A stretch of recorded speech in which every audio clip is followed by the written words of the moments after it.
Moment.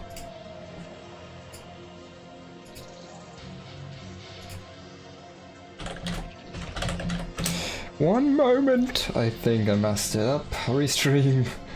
Notification. I hope it changed it from... I took it just from Twitch, but nope, it didn't. So we need to change it here. The titles.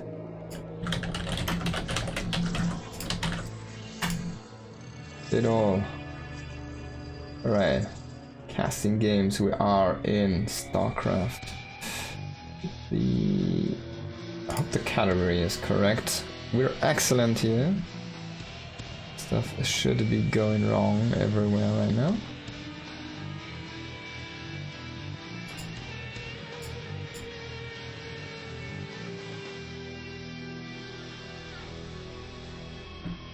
Let's check it out.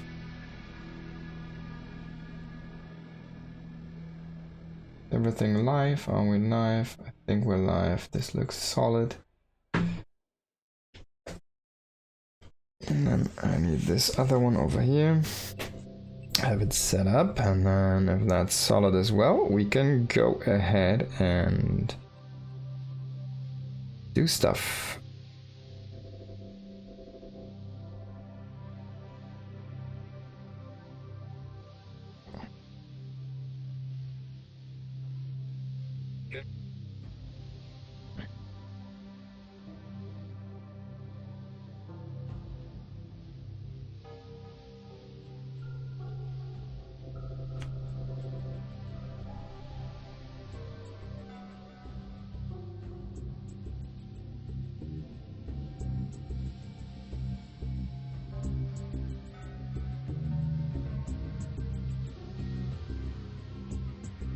Okay.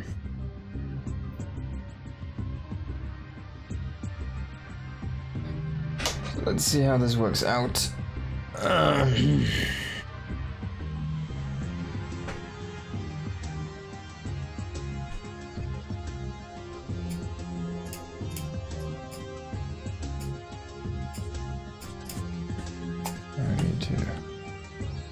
Stream looks alive and good. As well over on Twitch. Good. Okay, now we just need Twitch chat and then we're good. Without. Alrighty.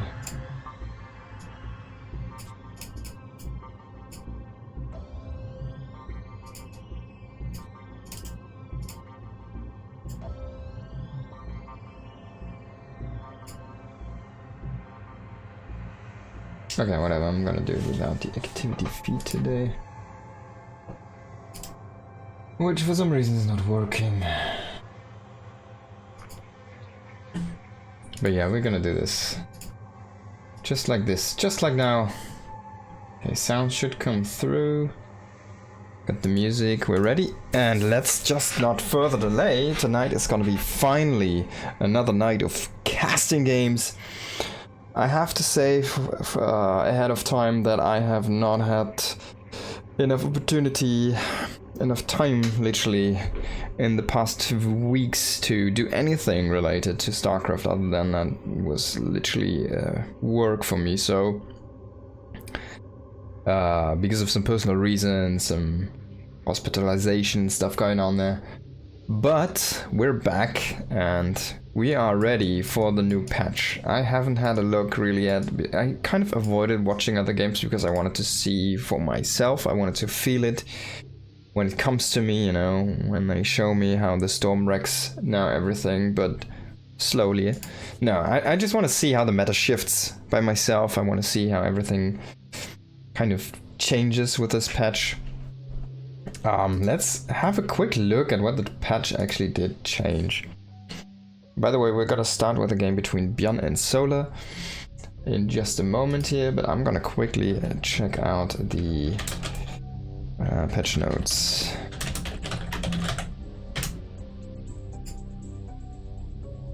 So we know there's a faster Spire. Okay, let's check out the balance. So the Spire cost is reduced. It's easier to mine for. 150, 150. That's a lot actually. Then the build time is reduced by 6 seconds. That's also a lot. So the spire timings are gonna be heftily increased here. Centrifugal hooks, Baneling speed gives 5%, or sorry, 5 HP again for those Banelings, not 5%. The Microbial Shroud reduces range attacks by 50% damage. Okay, so before it did only reduce the damage of air attacks, air to ground attacks. Now this is ranged attacks, that means all ranged units, that means everything in the Terran arsenal is affected by this. There's no melee units in the Terran arsenal. Microbial Shroud increased cost from 75 to 100 energy. Microbial Shroud now requires an upgrade, 150, 150. It does not say the timer on this. I assume it's gonna be a little bit of a longer timer. Protoss, energy recharge has been reduced. The energy has been reduced from 100 to 50, so the energy recharge for the Psi Templars is a little bit less. And the Oracles also are a little bit... well, they're not gonna be full when they move out. Energy recharge cooldown has been reduced from 60 seconds to 45 seconds. So you can recharge more often, but it does provide less energy. It's basically a 25% nerf to the recharge ability. Mothership movement speed reduced. So the mothership moves a little bit slower now, 2.25. Sonic Storm, this is the big one. Changed damage from 80 over 3 seconds to 140. That was already changed back to 120 over 6 seconds. So it's around like, there's a little bit of an, like the DPS goes down, but it is longer there. The radius has been increased to 2 from 1.5, so it's way bigger. But the range has been reduced from 9 to 8, so you can't cast it as far away. But the radius is a little bit bigger, so it's easier to get something on the edge, but it's a little bit tougher to get a cluster F storm. Dark Templar Blink attack allay reduced from 0.75 to 0.25. That's a big change for the Dark Templars again with the blink. If you remember, there was a strategy where you could, like, against Terran specifically, then was a charge lot Dark Templar all in, where you just make a bunch of blink DTs and charge lots and then just charge into the front, blink behind the rest, and they would immediately snipe something. It's gonna be good blinking on top of anything now, immediately getting in some damage. Basically what this means is there is a delay. You use the ability blink and the Dark Templar looks around. Hey, what? I just blinked, where am I? Oh, there's something, can I attack it? Yes, and then he puts a swing. And that timer, that span, is reduced from 0. So it was almost a second, now it's like a quarter of a second. So it got reduced by half a second, and they hit faster. They're like, oh wait, there's something, bam, blink, oh yeah, bam. So they'll quite immediately hit now. And it doesn't feel like you blink DDT and why doesn't it shoot, why doesn't it shoot? That should not be as drastic anymore. Now, observers are basically trash mode now. Surveillance mode does reveal the observer. Surveillance mode increase vision from 13.75 to 15. Purification, I'm just gonna let that stand there. Purification cooldown reduced from 21 seconds to 70 seconds. So they're buffing the disruptor. Not a big fan of the unit anyway, so I'm not a huge fan of this change. Stasis Ward duration reduced from 170 seconds to 90 seconds. So a big nerf to the Stasis Ward again. Terran. Siege tank can no longer be abducted when in siege mode. Hell yeah! Hell yeah! This is the dream, the wet dream for any Terran versus Zerg late game turtle style player. This is gonna be Maru all over this change again. Viking cost reduced from 150.75 to 125.75. So a little bit in the minerals. They did dim down the gas as well, but I feel like it was a little bit too strong in the early game. So, and a little bit too big in TVT maybe. So they dialed that back a little bit into 75 again for the gas, so they didn't change the gas. Only minerals went down a little bit. So Vikings are a little bit cheaper. Drilling Claws effectiveness increased from 1.7 to 0.1 seconds. I think they do The effectiveness increases, so that means they should burrow faster, right? Hyperflight rotor research time decreased from 100 to 79. 79 is still a long time, but 100 was quite the long research. Liberator site reduction from 10 to 9, that's interesting. Ghost supply reduced from 3 to 2, that was a big change. And Ghost now has light attribute. What does that mean, light attribute? Ghosts do now get busted by banelings, that's basically what it means. They take bonus damage from banelings. And I think also maybe stalkers? Can't remember, but ghosts should die way more easily, but you can have more of them. The light, that might have been actually a really good change. We will have to wait and see how that actually comes to fruition. Updated pros, okay, and the rest is like bug fixes and stuff. But yeah, those are the big ones. So Ghost is back to 2 to supply. The storm is like crazy whatever now. Energy recharge has been changed a lot. Purification Nova, Stasis Ward, so and the Ts have had a change, a lot of changes to Protoss. Then we have the Siege Tank, not abductable, that's of course only in one matchup. The Viking a little bit cheaper, so a lot of anti, what are they called, Vipers basically in that matchup. Drilling Claws, of course, so that means the harassment should be a little bit easier. And I mean, you can play Drilling Claws in both matchups really, TVP and TVZ. Against Charge-Lots you want them, against Lingbane you want them, so that's gonna increase the skill ceiling again for the Terran to kind of make use of that to the fullest potential. Banshee, speed a little bit buffed. Liberator range, Liberator sight range a little bit reduced, so it's slight nerf to the Liberators here. And the Ghost had a big change here. Now Zerg, of course, the Spire, very heavy focus on Mutalisk basically. It doesn't really do that much for Broodlords, I assume. Because those are late game units anyways, Hive units, right? You need the Greater Spire for that one. Yeah, but this could open up timing windows for Mutalisk harassment mutabuilds, which is kind of cool. I want to see that, I want to see more of that. It's a very, very active style. Oh. Yo MW, SC2 in 2025, yeah man, it's been a long time coming, but I'm back finally here.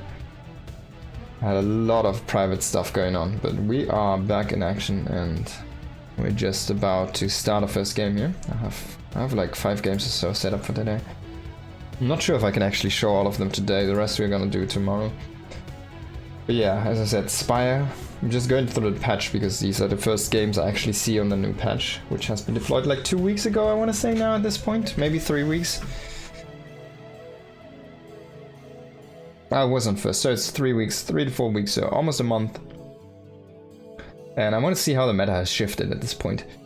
Yeah, so the Microbial Shroud, I'm like, frickin' Dark Swarm, call it what it is. Like, fake Dark Swarm, we're gonna see how that affects things. It's gonna be 50% damage reduced, so it's not gonna be a mischance or something random like that. Damage reduce is interesting. It should really help like Ultralisk compositions. Like imagine a freaking Ultralisk with a 50% damage reduction. You're never gonna kill that with Marines. You literally need Ghosts for that. Even Liberators like the damage. I wonder if it does reduce the spell damage. There's a lot of things still in the air for me myself personally here with this patch, but yeah, we're gonna see and find out how this works. And yeah,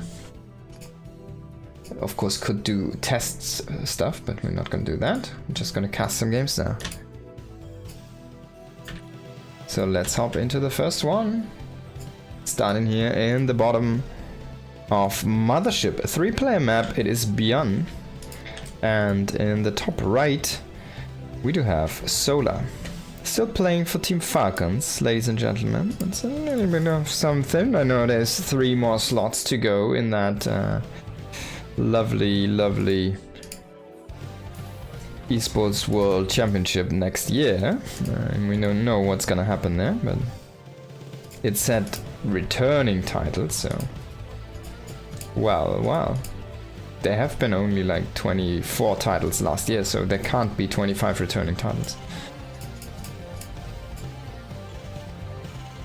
What else could return?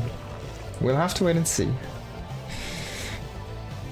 So I'm kind of hyped to see, are we gonna see some siege tanks shenanigans? You cannot use early Vipers against those anymore, really. Blinding Clouds still work, of course. So it's not like the Viper does not do counter siege tanks anymore. It's just that you cannot slowly abduct them over time and just get rid of them. But Blinding Clouds, of course, do still operate the same way, where you simply cannot shoot if you are under that one. And yeah, those have been, of course, enough to demolish those siege tank pushes. Are we gonna see instantly like a ghost idea here from Bjorn? It's gonna be a little bit rough though, because of that light attribute now to the ghost that makes it play way differently than it did play for like the last decade, I wanna say. Being light, there's so much that you take bonus damage from as a light. Oh, I still have I'm rocking the RSL revival here. Let's revive some StarCraft, that's fine. So Solo just going for a hatch first, pool gas. Are we gonna see a Muta opening here from our Zerg player? He used to actually stray away more early than other players from the Muta meta back in the day, way back in the day. And yeah, he might just play off meta again. He did in fact create a lot of the styles that have been very meta heavy in the recent past. So Bjorn scouts the wrong direction. He's gonna not... Oh, he's actually gonna see this Overlord. Of course he knows where his opponent is now, because he found out that there's no natural. I'm going for a command center 111 expand here. Is he gonna throw down a... Oh no, actually he's gonna go for a 3 CC opening with that Hellion. And we should see the Hellion Banshee coming in very soon. So very macro focused. Of course the 3 CC opening is basically like, it's just so strong, it's almost impossible to not go for it. The Zergling gets in, very nice scout, is a good confirmation. Hey, I've seen everything, what's up? Marine is trying to chase it down. No new interaction here. A Reaper poking at the front, is gonna try to delay that first creep tumor if he can get it. Solar hasn't planted it yet. And it's gonna go back now after pushing out with his queens a little bit. And the Reaper's coming in for the snipe, but Zerglings are in position here to prevent that snipe. And the creep will be up safely. So no 2-base Muta build here. And there's the Hellion Banshee. Like, imagine 2-base Muta builds on a 3-player map. It could have been extremely viable. Like, what does he have? He has 1 Marine. You could have had already a Spy up and running. And then he needs to make like Cyclones or something. He's making a Banshee and Hellions. And he has a Reaper. He has literally 1 Marine. That's all that shoots up for Bjorn right now. So there could be a loophole in the meta currently, which could be exploited with like a Spy all-in, especially on maps where it's difficult to scout, like a 3-player map like this. And Bjorn poking here a little bit in the front. Didn't even get that creep tumor so far, nothing really happening here. Going for that stim, of course, as he loves to do. If Bjorn ever plays Mac, it's gonna be really once in a blue moon.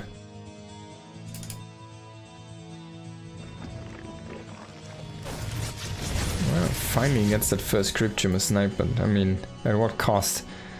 Some damage on his units, but a lot of intention actually, and it's a very small price for a lot of trying on Bjorn's side. Solar looking very sharp here. Going for the double evolution chamber. I assume he's gonna play a Baneling heavy style here, just because the Baneling got buffed. And I can see him actually create a new meta with like Viper and that micro shroud, the Dog Swarm. Shroud. I'm just gonna call it Shroud, I guess. It makes a lot of sense. The Shroud. Yeah, Queen's pushing back these Hellions. I wonder how AoE is affected by the Shroud. Does it also just get like reduced by half? Is it that strong? We're getting another creep tumor here. Does not really want to lose these Hellions yet. You can always use them as Hellbats and a follow-up push. We do see the double engineering bay, of course, and the 5 barracks follow-up here for now. So if he keeps the Hellions alive, he's gonna do so for quite a while. If he gets a Queen Snipe, could potentially get a second one, but already units coming in position here for Solar. This is such a weird thing. This golden thing, golden creep. Oh, because it's like... Oh, okay. It's like a transparent... It's like glass. And there's the plank where pirates throw you off the boat, right? It's the mothership, after all. Link counterattack, trying to come over here. Marines do get stimmed, but already draining that medevac energy before they're even out. Setting up a supply depot here. For some vision is Bjorn. That's gonna help him in the near future. These barracks need some add-ons, and he realizes that, and he throws down the armory. My man, quite a fast armory. That makes me think that this is rather for the Halberd transformation than the actual 2-2 follow-up. Failing speed on the way here, infestation pit on the way, Solar going also into a later state of that game. Medevacs did help clear out the Overlord. You can still see a little bit of his carcass and blood over there, of course. And the double drop is coming in, but this should be no... Like, this shouldn't be too hard to read here for Solar. He already has a few spores in position, but 2 spores are actually not going to cut it. This map has a very interesting layout. Pathways are a little bit difficult here. It's enough to make him turn around though, so that's going to pay off for Solar. 2 spores. Second factory is done, so Bjorn is actually going for a Rakta. I was wondering if he goes tank heavy here with that tank change, but he will go probably into Widowmine Drilling Claws. He still has it on that tech lab there. He should probably get it if he goes into that reactor. There we go, Halberd transformation here. And that push is starting. He needs to start his 2-2, immediately doing that, but he's already a little bit late to the party here. Now a drop coming in to distract Solar, and then the push is trying to come in on the other side here. Can he keep his medevacs alive? Does seem the answer is yes. And this base should fall. Still shooting down stuff over here with this drop, and the base is gonna get denied. Bjorn is keeping on pushing. I'm not sure about this. There's a lot of Zerg here over on this side, and Bjorn does not have his full army. Can he make it work though? This is a nice spread of creep, but maybe it's just a little bit too much from Solar here. We do see the drop in the main though, completely demolishing the queens here. Can they keep on transfusing? I'm not sure if they really have the energy. If you focus down the high energy ones, no, actually they make their stand and they will survive. But the attack on the left was actually not completely cleared out, so a couple of medevac with a bunch of marines do make it back there as well. You sort of pulled back a little bit too fast. He's going for a Lingbane Hydra style for now, and we do see some Vipers, so I want to see if he actually gets the Shroud upgrade or not. Oh, it's been so long, man, since I've been talking so much and casting. My voice is actually hurting already. So there we see some Drilling Claws coming in for Bjorn. Is going into that A-Drag style. Should probably throw up down a Ghost Academy soon. Some creep clearing here, and again pushing on the left side. He wants to deny the 4th base if he can. That's the first queen over here, and Solar is out of position. Now the tanks will be able to set up. One of the guys is gonna fall here. There's only 1 tank though actually, so not too much. 1 Widowmine over here on the right, and we do see this push here way back on the right. Trying to get the Overlord farm. This could be a lot of damage here to Solar. Bjorn does not micro this correctly for a moment though, and he will lose half of his marines. This 1 tank is still doing God's work over here. Bjorn has seen this hatchery and he wants to push it. Oh my god, the random Widowmine on the right! This intercept the workers transferring from the gas here. Let's get a good hit. 4 drones, quite nice here for Bjorn. Needs to be a little careful though. We see some links coming here from the top, trying to roam into Bjorn's area. There's 1 tank sits in the strong. There's the blinding cloud. Of course, no more abduct here on those tanks. No shroud so far. Wonder if he's gonna start using that in the late game here. We see only Marine, Marauder, Mine for now. Oh, this could be some amazing shots! Actually decent enough splitting. I think we had like one good connection here over on the left, but this Marine Bulker still is gonna snipe a hatchery, and that was an easy pick for Bjorn. Bjorn looks good in this game. He looks really good in this game, and Solar needs to stabilize. Something that could help him do that would be Lurkers. He is transitioning to that. There is no ghosts, and that might bite Bjorn in the dust. In the butt, not in the dust. He might bite the dust, yeah. Oh, he does snipe. The Hydralisk Dan very exposed here on that 4th base and does deny the upgrade. No dash for the Hydras here.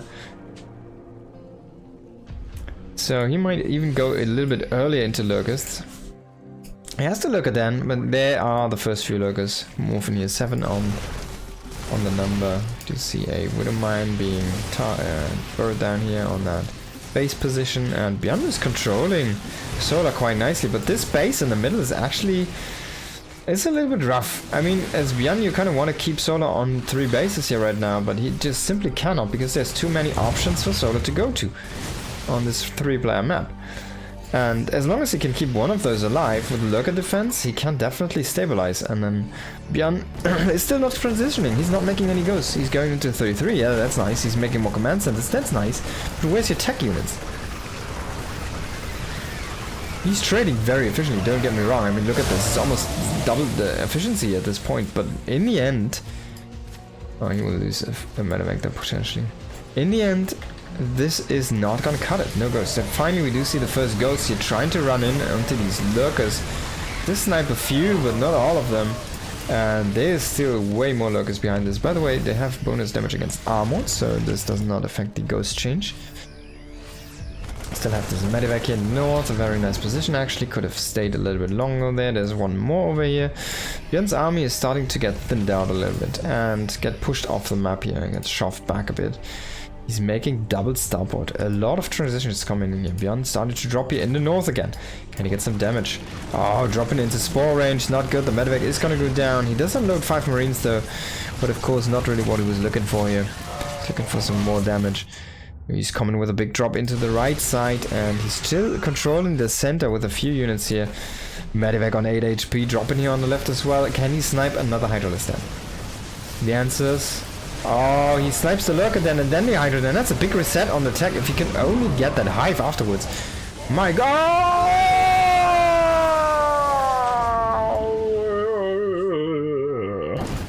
Yeah. The saving grace here for Solar is that he's constantly working on that medevac count. And Bjorn actually doesn't have that many. He's only 5. He just lost like 4 in the main base. Oh my god, those ghosts. And Solar is just shoving back now. Bjorn lost like a whole army to hold position Lurkers there. He lost like 30 supply or something. Then he lost the drop in the main. He just has a big momentum shift against him right now. And Solar is just making it work. And he could close out the game if he's fast enough. There's simply not enough time to reproduce here for our Terran player. He has the money, he has the income, he has the bases, he has the tech. But he doesn't have the momentum, and sometimes that is all you need. He will lose these bases here on the left. There's a lot of infrastructure as well. A lot of SCVs are standing over there. And now Solar just moves to the right, and then he's fighting a 2-base Terran, which is losing his infrastructure, which is also out here. Can he kill that Planetary? He's moving in with the Hydras, but the Ghost sniping from the high ground here, quite nice work. But there is the big story. A few Zerglings, all you need sometimes. They're killing everything on the left side. The right side gets demolished as well. The infrastructure that was just finished up is getting wrecked as well. And the Lurkers are just containing the frontier. He never got... wait, he got the... Parasitic bomb? Wait, where is it? Abduct, blank... oh, it's the Infestor. What am I talking about? Of course it's the Infestor. So he never got Infestors, I guess. That's what I wanted to say. So Bjorn makes his... he stands his ground, but he loses everything. He has one more shot. He lost basically his economy. He lost his tech. He lost most of his army. And he lost most of his infrastructure as well. So that's when you know things are really dire here for the Terran. There we see the Infestus. So he's making some now. Probably just going for a fungal here. And we do have a big number of ghosts, of course. There are now... I mean, look at this. This is so beautiful to see. 11 ghosts and he's only sitting at 120 supply. It's just lovely to see. And Bjorn is trying to remake some things. He still has a lot of orbitals. He can kind of produce everything if he really goes for it. But he needs to lift, yeah, one of those, get over here. There's a few links even in the way. He needs to clean these out. These Widow Mines are already depleted. 10 kills. There's some nice connections. We missed them maybe.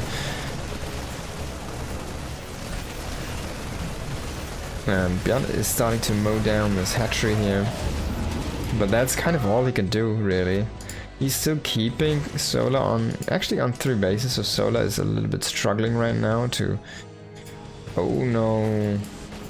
Okay, so he didn't get these medics. But yeah, Solar's struggling a little bit to kind of establish himself on the map right now. But if he can get these double expansions up, then that should be enough. And Bjorn is actually abandoning this base, and he just says, alright, scrap it, we need to push. He's going for the forward base again. Microbial Shroud, it's still the same name. I wanna... Can you please change that freaking name, Shroud? So they have the Shroud, but they don't have it. They could have it, but they don't have it. He didn't research it. In the infestation pit. Marines try to evacuate here. Just links. They do have Adrenal, they do have a lot of upgrades. Needs to be careful. They are sitting at 3-2 upgrades. And if Solar gets up those 2 bases, he's going into Ultralisks, and then he's just gonna roll over Bjorn here eventually. Setting up some flanks here, creating some opportunities for himself. He's going in with the links to harass the economy even further, and Bjorn did not remake enough SCVs, I wanna say here. No, Bjorn is definitely playing this a little bit. I feel like he is throwing us away a little bit, this chance he still had. He remade like in...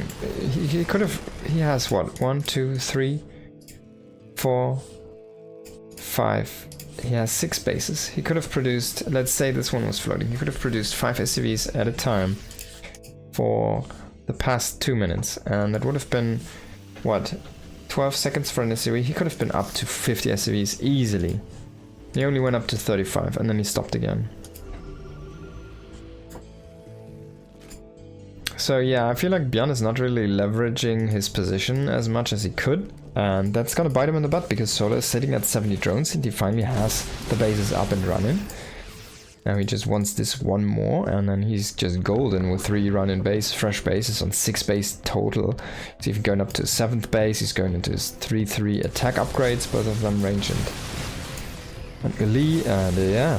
I mean, there's gonna be the fungal. He gets a fungal, gets a connection. 2 even. He's going in with the units. 1 more fungal. Can it do the trick? There is 1 infestor waiting. And everything's so clumped up. There is a few ghosts in the mix, but actually Bjorn... I mean, he still has 11 ghosts, but they're not here. Actually, some of them are so full on energy, he needs to start sniping something here. Bjorn is just roaming with his army, but if he... like, gets caught by its fungals, blinding clouds, oh my god, this could be the worst combination. It's a little bit not as terrible as it could have been. Thank god for Bjorn. He doesn't lose that medevac. This one does survive, luckily enough for him. He needs every ounce of healing he can get. A Nidus Womb to close the deal here. I think it's a smart move from Solar. But he could just run over this army. He has it kind of flanked here. Blinding clouds, fungals.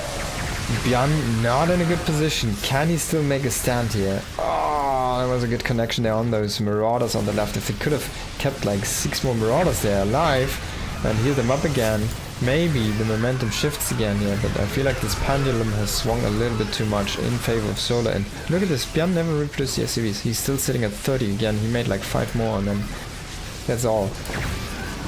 And he's wondering why he does not have money. He's relying too much on the orbitals. And yeah, he's not, like, he's just simply not using what he has. I feel like that's a big mistake. I mean, if he just remakes like literally 50 SCVs, that's a good enough economy so you can keep on producing with that many orbitals. Like 30 is too low at this stage of the game, and you can see this reflected in the supply.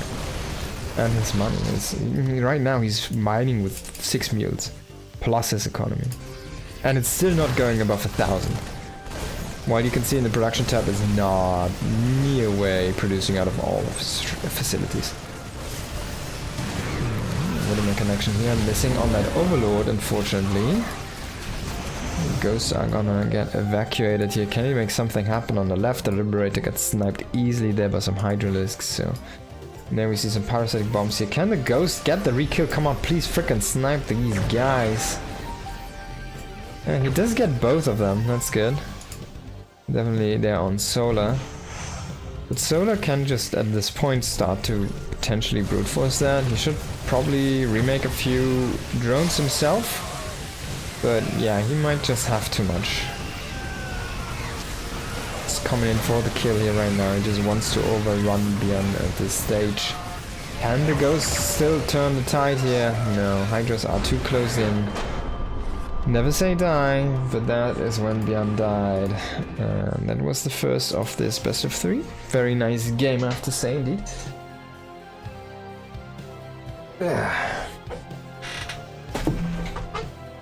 Ooh. Okay.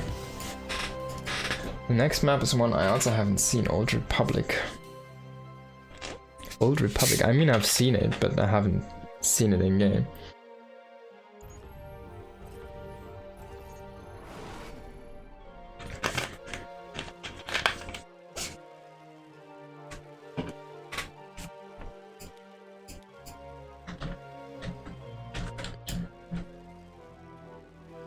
Alrighty, here we go. Into the game. Number 2 between Bjorn in the top right and the bottom left you do have Solar. Of course this game is this map is a one-on-one map. Old Republic, we can have a quick look around here. So there's your things. There's your natural, of course. It does have a double opening kind of. A ramp down here with some rocks. And then the pathway into the high ground third. And then there's a very defensible 4th location, I want to say, like for Terrans. You can kind of set up stuff here on the high ground and still defend your worker line, which is kind of cool. But you can also just keep on expanding on the high ground here to the left and eventually reach these rich Vespene geyser areas. And then there's a low ground area over here, which is kind of easy attackable from every side here. Now, this map does only have rich geysers, it does not have any gold bases. But apparently Zerg are already going extinct over on this planet, so might be a good sign for Bjorn here. Definitely needs that one after the last game.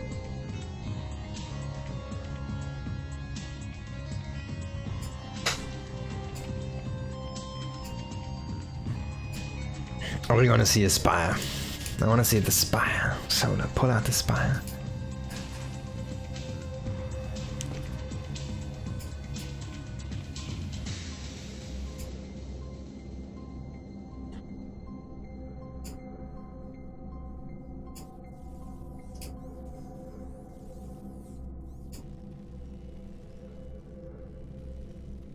Double gas.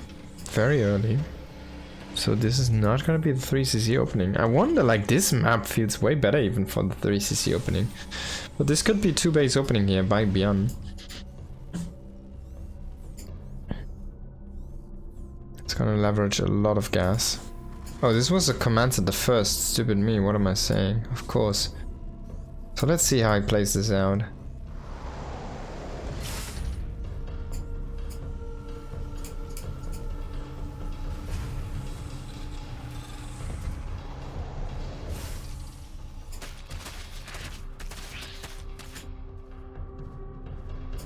So let's gonna see this now. Ooh, he says. Ooh. And there's the 3rd CC, of course. This is a 3cc variant, but with a CC first. That means the production is even later. Oh, you could have made that here on the low ground, I feel like. That's a little bit of a strange choice.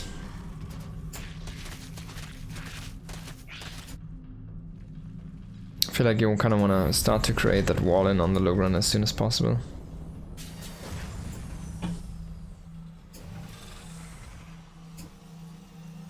Like just even walling up this area could be nice with a deeper wall. There's the Overlord sitting over here in the corner.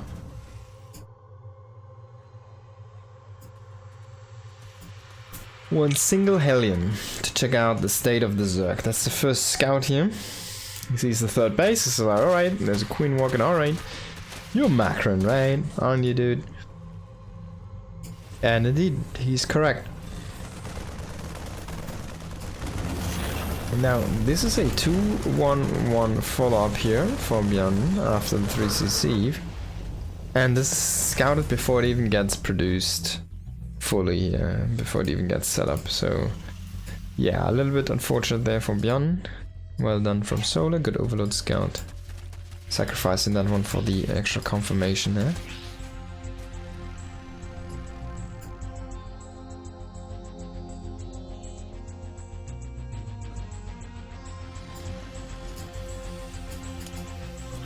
Double engineering bay follow up there.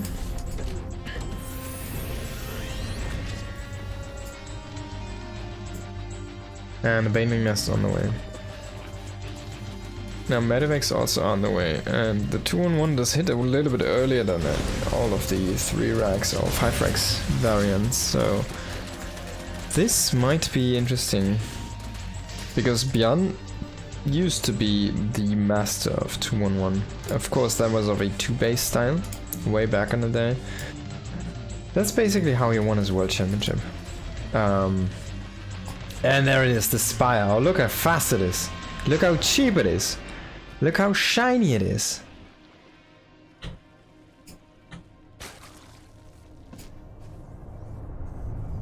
It's gonna make Mutas. So he's actually going for a Muta style. Mutaling Bane. Man, it's been a while. Of course, Widow Mines have been kind of buffed, so there's enough recourse for the Terran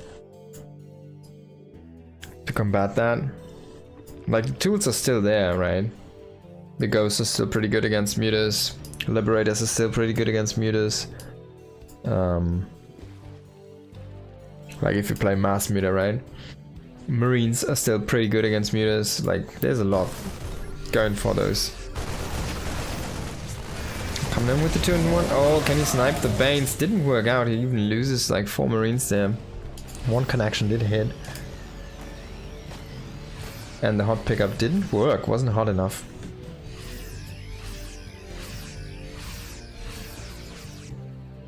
Now, 1-1, the armory and combat shields, all of those are gonna finish up in a moment. And that's when Bjorn is really gonna pile on the pressure. Second factory on the way. He is probably gonna go into that Widowmine style again. He used to favor that a lot. And there we see 7 meters, even going for +1. It kind of makes me hopeful that we actually see a big commitment to a longer meter play here. Of course, with the factory and the armory, or even the double factory and the armory, you can always transition into a couple of Thors to keep your bases safe. But also like turrets, stuff like that are just gonna be usually enough to keep yourself good at home. But this is what the meters I have been excelling at, shutting down drops. So yeah, great play here. Bjorn did not expect this in any form or way, and Solar instantly shots down like 16 supply from Bjorn. Just like that, and that's a lot of momentum now going for Solar. Of course he needs that kind of, because these meters, they're just not gonna win the like they can win trading fights in harassment trades, but not really the head-on engage. It's gonna have a tough time. But of course with the Banelings also having 5 more HP, I feel like there's a lot of potential for the Mutalisk to shine again.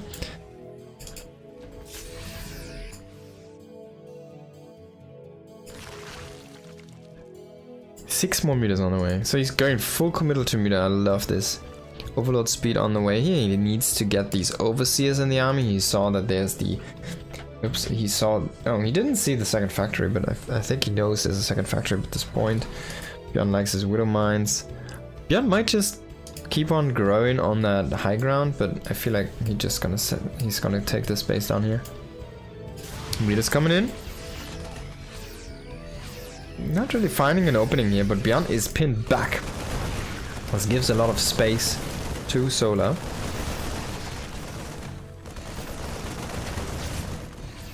Bjorn now trying to push out here. Can he make a stand on the map? There's a lot of creep looking like a big army. But man, 21 meters. 21 meters, 22 Banes. Solar is ready. He's ready to accept and welcome this army in his arms. And there's no Marauder, funny enough. Oh, there we go. Solar's actually trying to push out here. Engagement off creep. Can this work? He's gonna snipe the tanks with the meters here. I like this play. Very guys, good prioritization there by Solar. Doing this quite effectively. And he will turn around for now. That looked very beautiful. That was a really good off-creep engagement here for Solar. And just before 2-2 finished, so very nice timing. Losing a bunch of meters though on that return here. Good clutch snipe there from Bjorn. Shoots down 5-6 meters there for free at the tail end of this. And yeah, that was actually, that could have been amazing for Solar, and then he just kind of bungles it a little bit. But now it's only good. It's still good for Solar, but I mean, Bjorn is powerful now. He just hit the power spike with the G2, and he looks strong. He just shot down 5 meters, even though he lost a lot of his units just before the G2. Now this could be an interesting spot to try and harass. Double engineering bay. He does get a gas. Not the biggest of deals.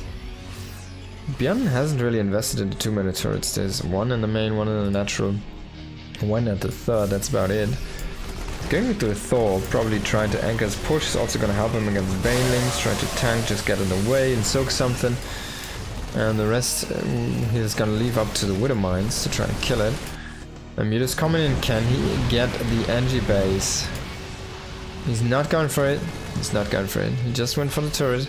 And Bjorn immediately throws down a couple extra ones to replenish.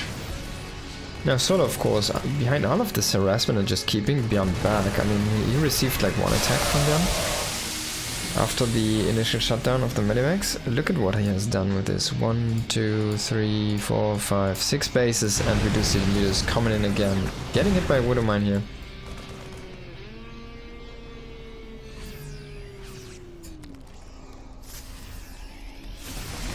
Ultralisks on the way in the big transition here for Solar. Could go into Infestus. No anti-ultra as of yet. There's like a couple Marauders mixed in, but no ghosts anywhere to be seen. And Solar just going into the mineral lines at this point. What he's supposed to do with the meters, just go for that harassment, snipe down small amounts of reinforcements, kill mostly SCVs, and the push just needs to be defended. You don't even need to push it back, you just need to defend it. It just doesn't, like, if you don't let it get out of hand, that's all you need to do. And the Mutas are still working in the main. Needs to be a little bit careful though. Finally, reinforcements have accumulated. 15 SCVs did fall down. Most of this army is Medivacs, funnily enough. There's like 3 Marines, the Widowmine and the Thor, and 7 Changelings. But also this area is just creep. There's no units over here. It looks like a big flank, but it's just not.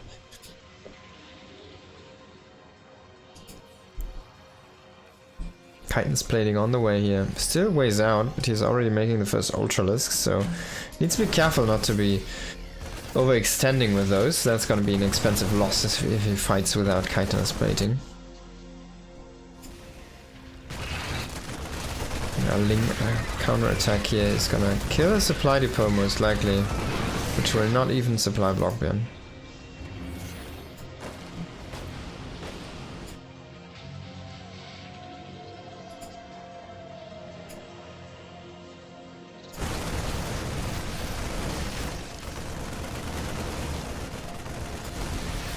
Pushing on the left, trying to push on the right. Meters coming in again, but 3-3 have been completed, so it doesn't matter that much for these NG base. You should probably get like the base, like the rest of the 2 upgrades, the turret upgrades, the armor and the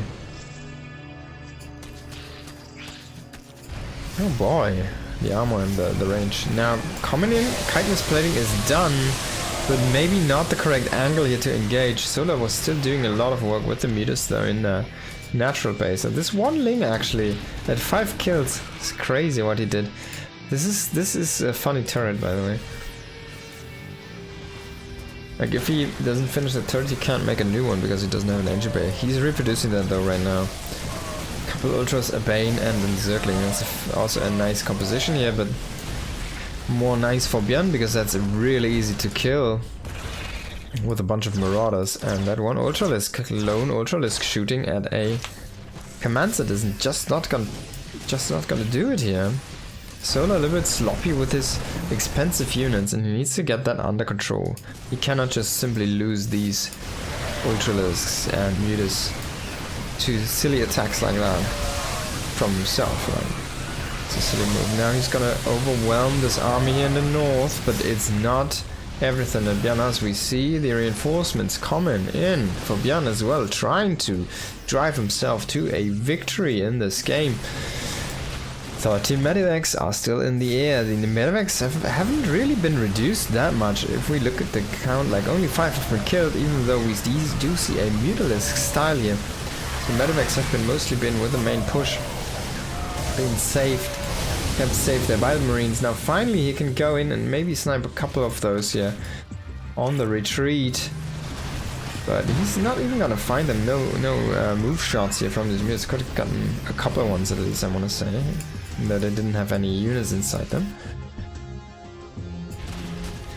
Now, 3 Lings trying to fight a planetary fort is not gonna work here. Missile turrets are set up, a bunch of them. Oh my god, he really doesn't want to deal with mutas anymore on that new base.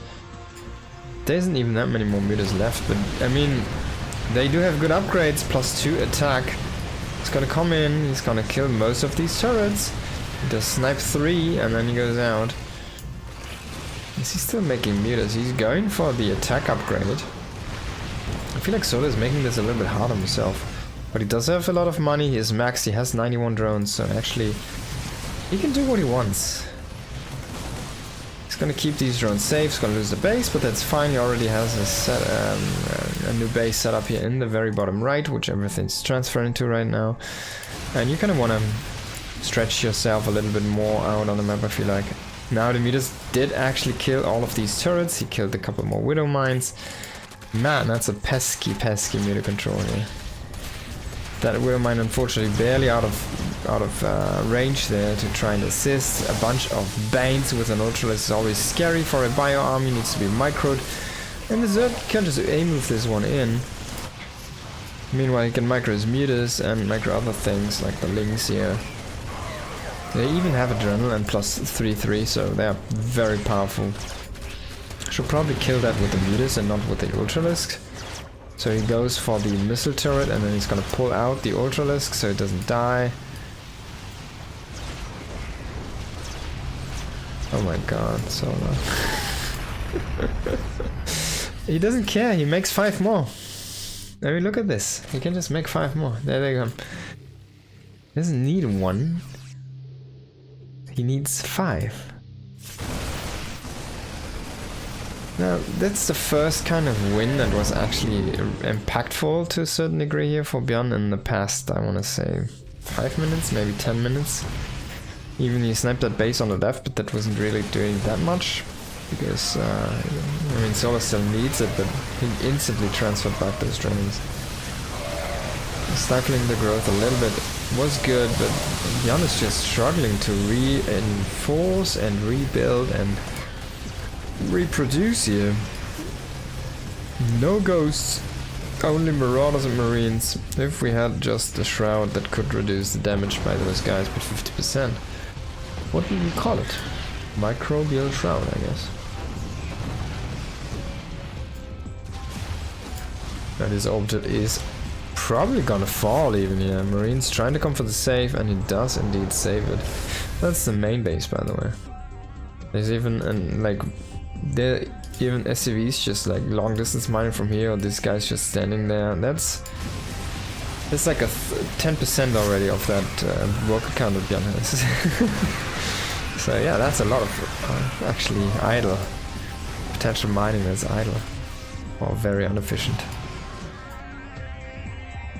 And while Solar did deplete most of his bank at this point, he simply has a good army. He has still 3 Autolisks, he has still a 16 meters, he still has 6 Banes plus 9 on the way, 6 more meters on the way, he has like 50 Zerglings, so yeah, he has a very solid army. And on the other side is 18 Medivacs. Maybe he overproduced a little bit on Medivacs. Would you say so? That's almost 30 supply of those 90 supply is Medivacs.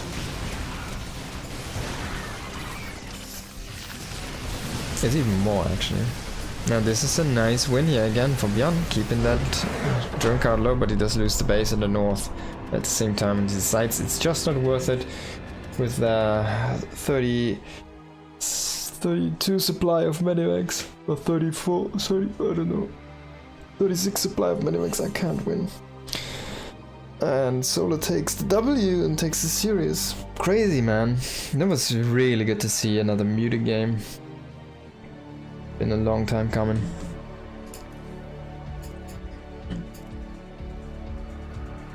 Whew. That was a good game. Good series.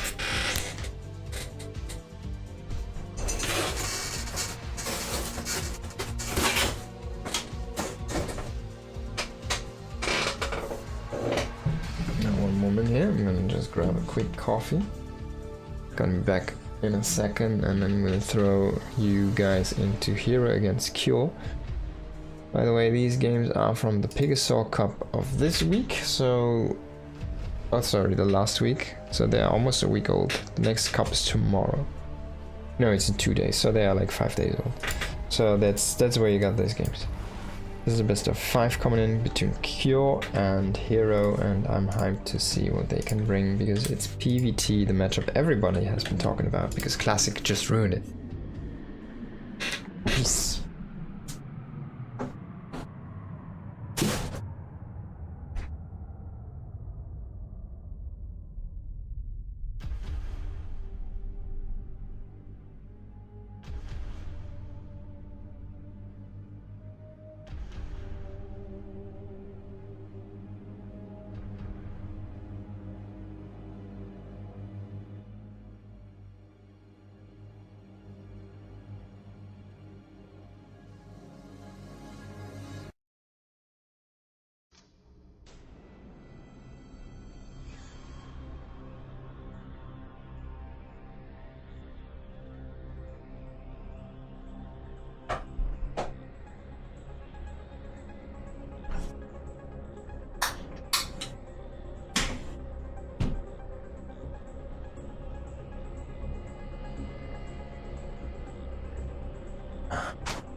Yeah, I'm back with the boss.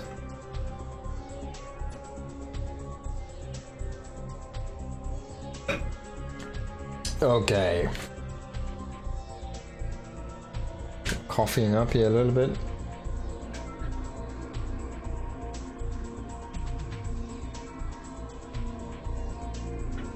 And then we will go ahead into this next game. Start it up. In the top right of Andromeda, we have Cure, and in the bottom left, someone playing for maybe one of the oldest clans or teams that has ever been in StarCraft and in esports. T1, which was formerly known as SKT1, with SK as their main sponsor. Hell yeah! SKT1 Hero. T1. It is that team, yeah, it is actually that team, T1. This is the one with like, what is it, Faker or whatever, I don't know, the big league team.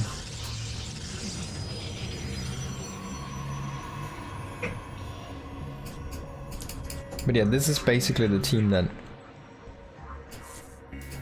made esports, kind of, and this was always a money team. And they picked up Hero. And I think they picked him up after the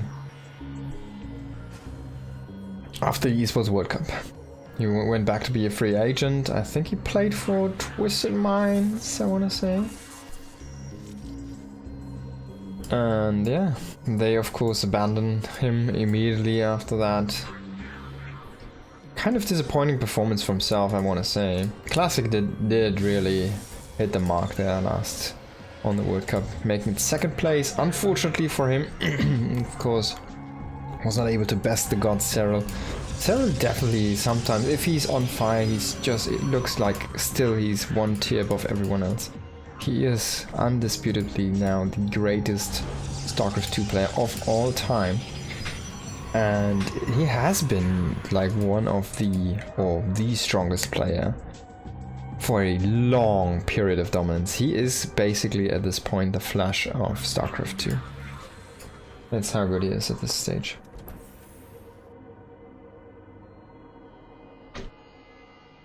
Really a reign of dominance, yeah. Of course not as firm of a grip there anymore on that dominance as he used to have when he kind of made his entry really into the scene. When he made his first finals and then immediately won at DreamHack and then he just couldn't lose anymore. That was kind of crazy to see. Alright, so let's see how this is gonna go down. We do see the Twilight Council opening here for Hero. Unfortunately for Q, he did not confirm that, so he's still looking for some information here with that Reaper. Didn't go in deep enough, and I feel like if he tries to come in for a follow-up, it's gonna be difficult. Oh, he could make a... Oh, he just get it. Why did he move back? I think he was out of range. Does he get the scout? He doesn't see it, actually. Oh, now he goes in. And he does find out about it. No, he didn't start the upgrade yet. There we go. This is intentional. This is to keep him guessing, hey, is this DTs? So it's kind of a smart way. I was wondering if Hero is gonna do that, but yeah. Also, he might have not have the money. I didn't check the money, but it's also intentional to just keep him guessing, like, hey, I'm actually going for DTs. No, you're not. You're a hero. Like, Blink Stalkers is all the thing you can make. We knew that. Now this Widowmine, sorry, this probe was designed to kill, or take the shot there from the Widowmine. And these two Stalkers, they really want to put on some pressure, but there's an early medevac for Cure, so this is not going to work out as much as Hero did hope. Of course, no Blink means he can't really dodge the mine shot here. And he will find this medevac though. This is some superb unit movement here by Hero again. He finds the drop. When we look at this, with two Stalkers, I mean, if we take a look at the numbers, there's like 6 Marines, 2 Widowmines and medevac, and then they play against 2 Stalkers. Like, usually if 2 Stalkers go into your base, you kill them with Marines, sorry, with SCVs. You just pull your SCVs and just kill them. But this is Hero Stalkers. They do have double efficiency when they get thrown out of the gateway, and when they are actually with Blink, they have quadruple efficiency on their unit tag. Like they come with it. It's included in the price. 125, 50, and then they get extra efficiency because of the name tag Hero. Now Q coming in with a drop from the north, but this has been so much delayed at this point. We do have a bunch of Stalkers sitting at home. Oh, he's going into the Temple Archives. Yeah, I wanted to see that. I wanted to see how this change affects the meta, affects the actual way to play this. We see the Observer. Is he going to use surveillance mode? There's a lot of questions I have for this matchup right now. We do see a Raven here. Charge coming in. He's going for a Warp Prism. This could be a bust still, like an Archon set bust with a bunch of Stalkers. But then he kind of needs to throw down a bunch more gateways, and you really want to do that off 3 bases, kind of. So the Stalkers are looking for anything. They found the Raven, but he did not see the medevac. And that Observer is just lurking around here with his buddy. Look at that, now it's visible. It just lets it sit here. That's kind of crazy. I wonder if he forgot about the change. Now Stalker finds the Raven, it's gonna push it back. The Raven only scouts the base. Didn't really see, but I mean the vision radius is insane. Like it's visible, but it's long. It's really long. Storm drop, but he doesn't have the storm. What is he doing? Like even if he chrono boosted, this is out so early over here. He needs to wait for his storm. I hope he remembers this simple fact. And there's a tank. You kind of want to drop out a Zealot first. Oh, the Raven even sees it. Nah. Maybe you wanted to go for a feedback interception here. But in the end, the Raven is gonna go home. He scouted the Warp Prism. And yeah, unfortunate here for Hero. He's gonna have that storm. Let's have a quick look at how this... Oh, it doesn't show the size. That's a little unfortunate.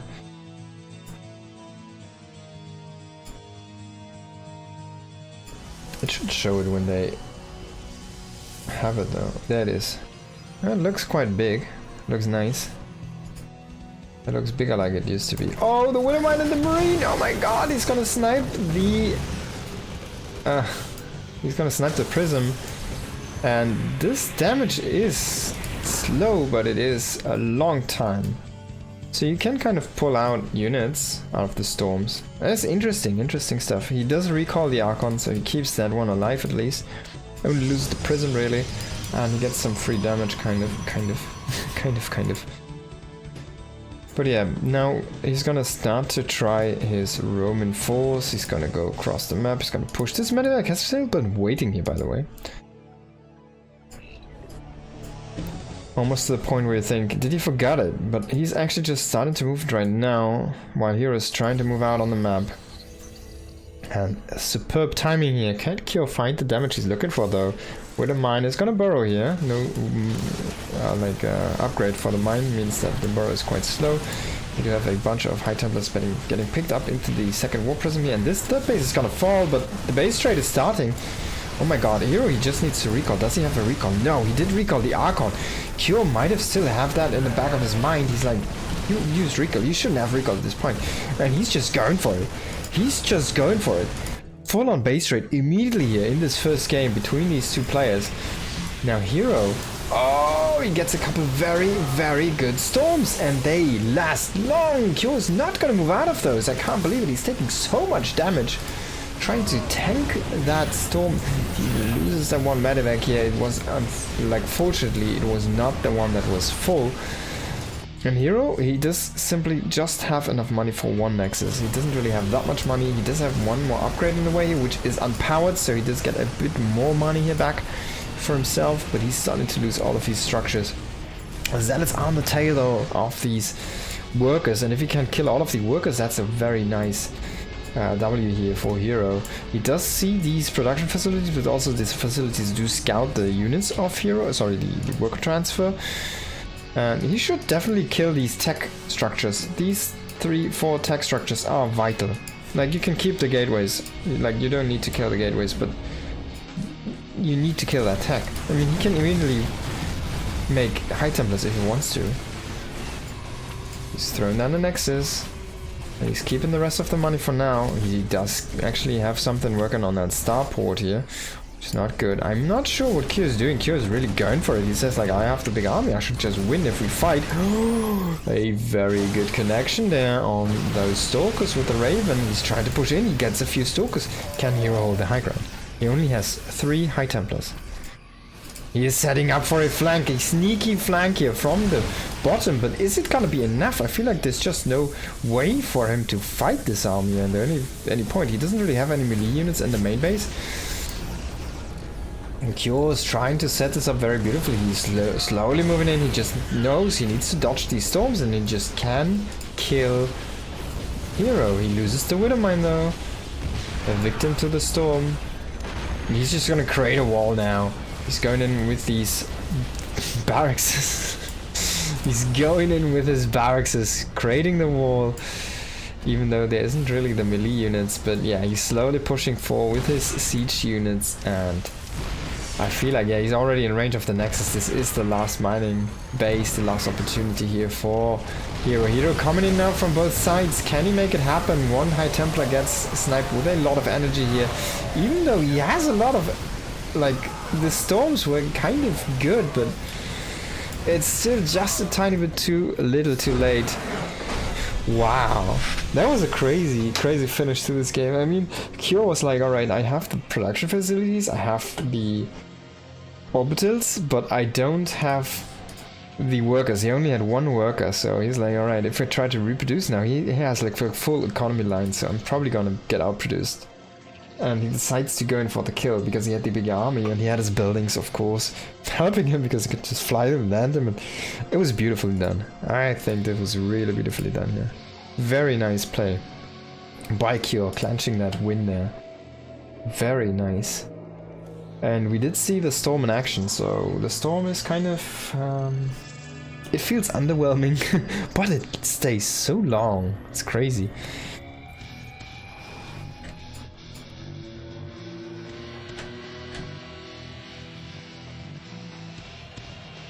Alright, so let's hop into the next map here. In this best of 5. In the top right, Throne of Dunes, it is Cure. In the bottom left, it is Hero. Wait, is he rocking Zest? Is that Zest? Why does he have a portrait of Zest? It's so funny. Of course, it's Hero, yeah, and I want to say this again, he's playing for Team T1, SKT1, which it used to be. They rebranded as T1, or like, they had the name T1. SK just was their main sponsor, and Hero is doing a max packs. Is this the original max? I don't know how this actually works again, but I think it is, right? You get 2 gates, right, with the max packs, and you make like a Zealot from here or something, you make the Cybernetics core, and then you just run Stalkers from over here or something. That's the second gate. I think this is the max packs. Not 100% sure. There's so many variants of this at this point. So. Now this is gonna be a very fast game. We're gonna see who this is gonna favor though. But I'm a little bit sad because I really like the aesthetics of this map, the Lord of Dunes.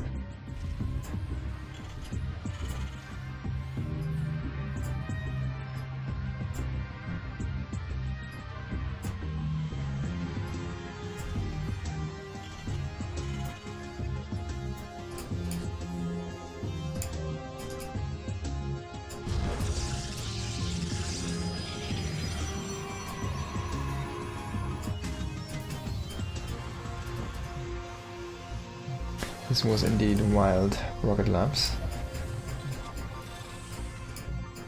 Or Rocket 9 Labs. That was a crazy finish to the last game there. Now, Cure is gonna find this. Oh, this could spell doom. Oh, sorry, we actually need to set the score. Cure did win the first game. Yeah, there we go. And he's gonna miss this. Oof. So this could spell doom in the other way around now. Mood. He has his base on the high ground. So that's good for him. He's going into 1-1-1, but the Stalkers is starting to work on the reactor, and Stalkers are good against reactors. They have bonus damage against armored. They can shoot at the SCVs. The Zealot is gonna help. And he needs a bunker. He needs to set up a bunker. He needs to get this going. He does not want to underestimate this. He's gonna lose so many SCVs. He needs that bunker, he needs the tank, he's going into a Cyclone, that's also fine. He's microing the Reaper over on the other side of the map, but only one kill is not going to cut it. He does lose the reactor, and he still is not making a bunker. I'm not sure what he's doing. He's kind of building on this one Cyclone to help him? No, I don't think this is going to happen. Oh, thank you so much, Otosis. Yo, there you go, Mario, everybody's here. Welcome everybody to the stream here.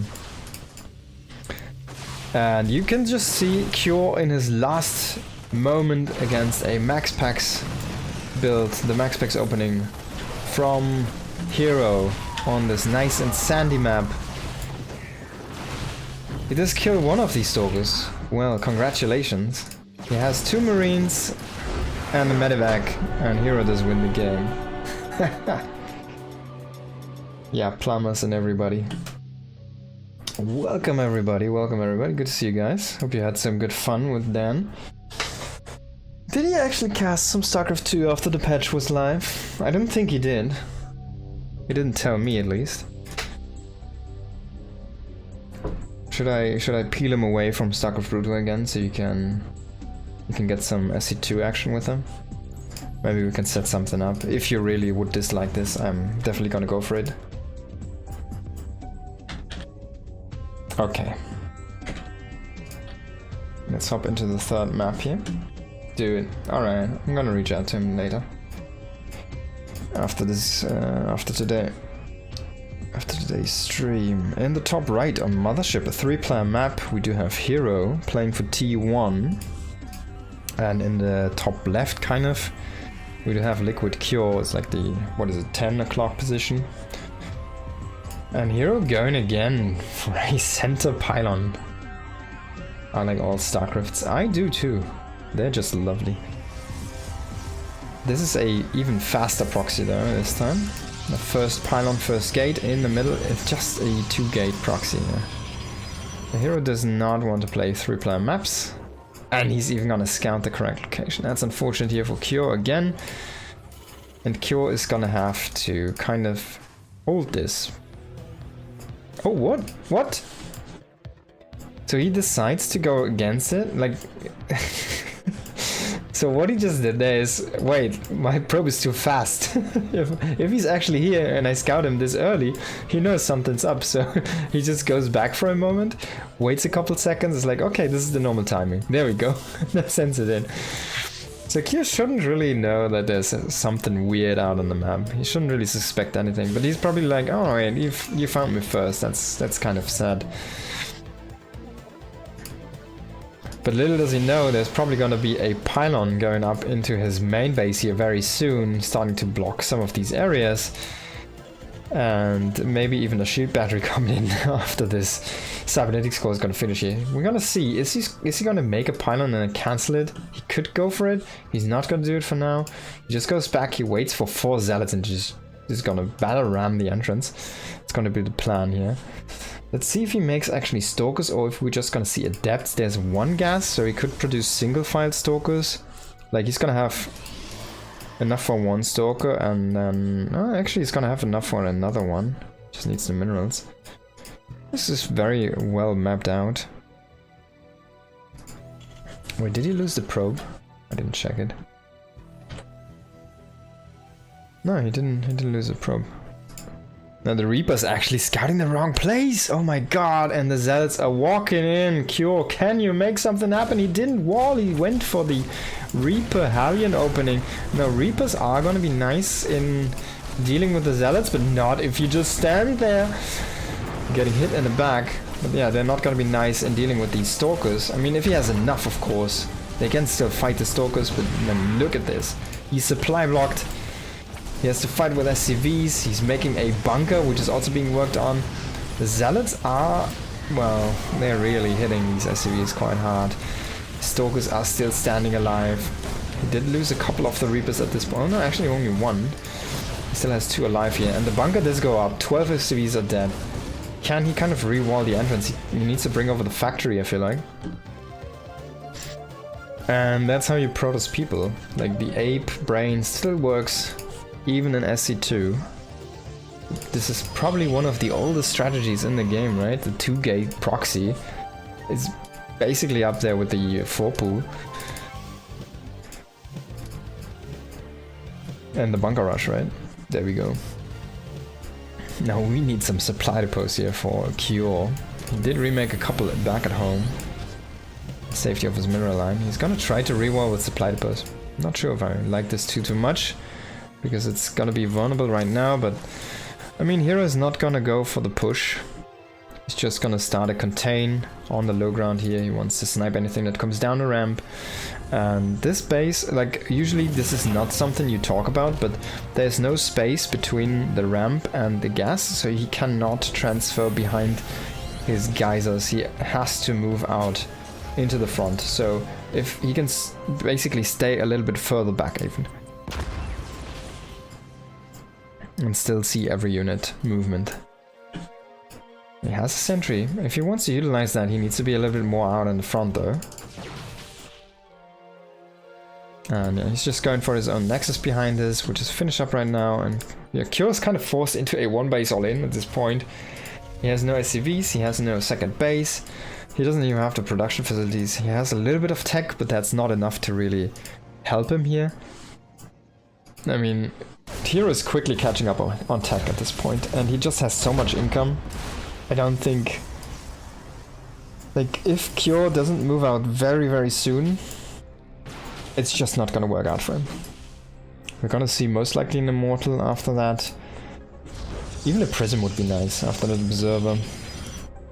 He does have his production facilities out on the map though. If Kyo at any point sees them and can shut those down, I mean, then there's no reinforcements anymore for Hero. He doesn't have any gates back at home, he only has the Robo. Which I said for Immortals is nice. He does find the proxy gates, so if he can kill the Pylon, right? He maybe has a chance. He needs to pull all of his SCVs, all of his units and just go for it. Oh, this might be the timing. The sentry sends an hallucination, and I feel like this is the time you wanna start your move out. He's actually not gonna go for a big move out. He just goes for a drop. He doesn't even set up a flank down here. He just moves around the medevac. I'm not sure if I like this decision making here by Kyo. Feels like Hero is just playing this a little bit more smart, going for the more macro focused play after his initial crushing opening here. Now, of course, the state of the game is hard to read here for Kyo. He doesn't really know what Hero has, but he did get some good scouting with the Reapers earlier, so I feel like actually he has a lot of information to work with. Now, if he can kill this Pylon, Hero is coming to try and defend that one, but that's two gates. You cannot use them right now. And as I said, this would be your moment, bro. Bring it. You're a little bit slow to the party, I feel like. He's bringing a probe, he's gonna resaturate those gates. Repower them. There's only one gate right now at home. It just finished up, so there's one warp in. And this Pylon should get shut down again. So this is the moment. Can he bring it? He needs to pull the SCVs. Is he bringing the boys? Where are the boys? You need to come. You need to come. You're not gonna have enough tankiness here for this army. There's so many Stalkers. This is 14 Stalkers. One Immortal and a Warp Prism to try and micro those. And there's no SCVs with this. I feel like this is a big mistake by Kyo. He's not playing this like he should. What is he waiting for? A command center? I mean, you're not gonna come back economically in this game. You have been outmined for the last 5 minutes. By like 1,000 resources almost. He's coming in with the Immortals from behind. He wants to snipe the tech units here. The 2 tanks are going to be the next target. He can just wait for these barriers to be up again in a moment. While Kyo is trying to slowly move across the map. And I mean, look at this. Like, what is he doing with his money? Like, what is he doing with the SCVs? I feel like if he would have just gone in... I mean, we're looking at more and more units here for Hero. He has 3 Immortals at this point. Hallucinations coming in. He's just gonna crush this army. There's no stim, remember, on these Marines. They kind of need bunkers to be any threat to anything here from Hero. But there's no SCV to this push. And yeah, Hero just gets the W. Kyo. The chat is so quiet. Yeah, guys, man. You came from a Tosa stream. Why are you so quiet? Not sure what's going on. Chad, what happened to Mario and Luigi? I don't know. What happened? You tell me.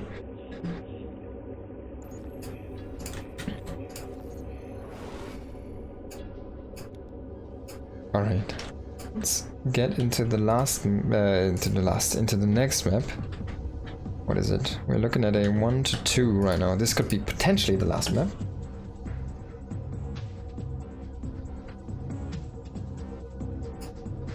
Old Republic is gonna be the map in this best of 5 here.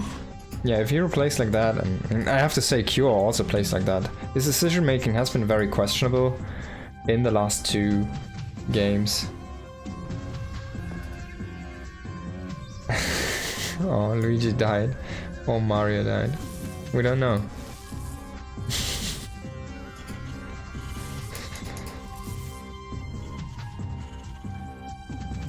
Yeah, thank you everybody for dropping by.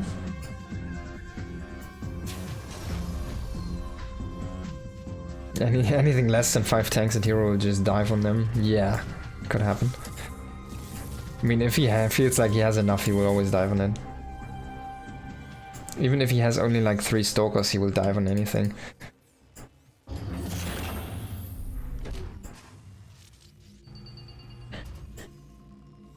Now the only game that Cure did win was a base trade in the first map, and it was crazy actually.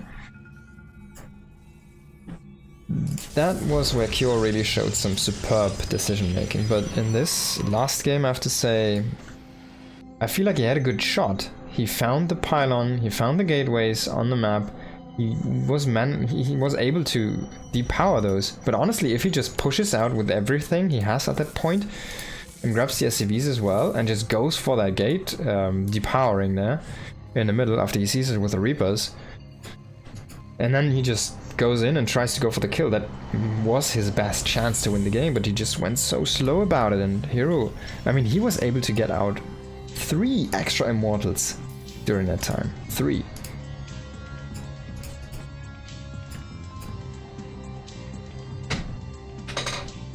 That's how long Cure did just wait with his push, and he never brought the SCVs. I mean, what was he doing with those? Like, he reinforced with like 3 Marines. That's basically what all of these SCVs did. 3 Marines actually made it over across the map, so I'll give him that. He reinforced his actual push with 3 Marines. Without stim or combat shields.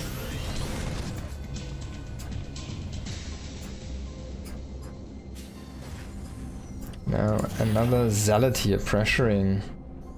You're really liking his extremely aggressive openings right now against Cure.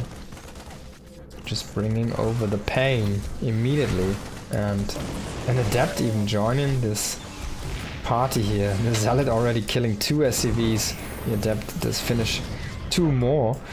Oh my god, 4 SCVs down, and he will even get more because the depot is lowered. He gets the 5th SCV. Oh my god, for 1 Zealot and a half Adept HP, he gets 5 SCVs. A delay on the command center. He just gets so much value out of this, it's insane. So now Hero already in quite a good lead here. You can see this reflected in the work account as well. It's 21 SCVs against 29 probes here on the side of Hero. And well, this is just gonna grow here from now on, because we still should see some chrono boosts on those probes. You can even just use the chrono boost on something else, because it can still keep his worker lead very easily. Now Cyclone is trying to even the score here a little bit, but he doesn't really do much because there's a shield battery and the Adepts can even chase it away. I mean, yeah, he's not even gonna get one, feels like, oh my god. Makes you wonder why he even brought this one out here, because now it's just gonna die. Let's get a lock on. He wants to snipe the low one, but that was kind of predictable, so Hero even did a little bit of a trap. Now he needs to get his units home, not focusing on the correct ones. He could have maybe killed 2 there. Maybe it would have been too slow. He does get 1. He'd waste like 1 shot or something. Now what can he do with 2 Cyclones? Bunch of Marines. A Medivac. He does bring 1 Cyclone home. And only a 1 Medivac full of units is gonna commit here to that drop, but there should be enough at home for Hero. He has 6-7 Stalkers here about to be, and a couple of Adepts. He's gonna have a War Prism in a half minute. Just simply snipe the Medivac, then he goes for the units, and yeah. Makes you wonder why Cure would ever consider doing a move like this. That's how bad that looked. Wow. This looks like an easy win, indeed it does. Oh, he does snipe the Observer. At least he got a scan out of it. But yeah, I mean, you can kill as many Observers as you want. If you don't kill the army or can't defend against the army, you're just gonna be dead. And I think, well, he could even blink on the bunker. He's gonna see the bunker. He's gonna be like, there's tanks on the high ground. Well, then Let's see, what do you have on the high ground? Oh, there's a Cyclone I can kill, and then there's a tank I can kill. Now he does have 3 more Stalkers, he whops in 3 more. Now we do have 13 Stalkers here in the front. He could blink on the bunker, but Kyo smartly is going for the repair on the bunker. But Hero was already reading him like a book, just blinks into the tank, snipes that one, and now he's just trading for his shields and the blink cooldown. Oh boy. He snipes the second tank coming down the ramp just like that. He does of course pay a little bit in Stalker money there, but look at how many units are mining here. The current mining is just so much more effective for Hero. He comes into the main and destroys the third tank. And now we can just trade against the Marines. Oh my god, indeed, this looks like an easy win here for Hero. You can even go for the Stim Snipe now. The SCV's coming off the line here to try and combat this. But a couple of Zealots are gonna help in this fight here, of course. They're gonna be so tanky. And Hero just takes that serious. Oh my god, that was like the longest game, which was also a base trade, was game number 1. And that's the one that Hero did lose, so any game past 10 minutes was a Cure win, any game below 10 minutes was a Hero win. That was a fast best of 5 series, crazy.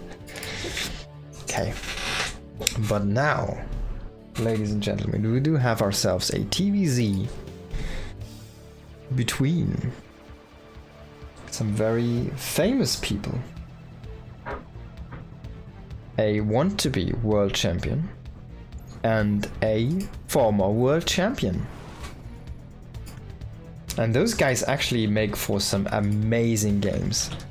Even though most of the time it feels like this man in the top right, Mr. Clement, Liquid Clem, does win most of those engagements. Actually, it's not that true, because this guy here in the bottom left, Solar, he's always giving him a really good run for his money.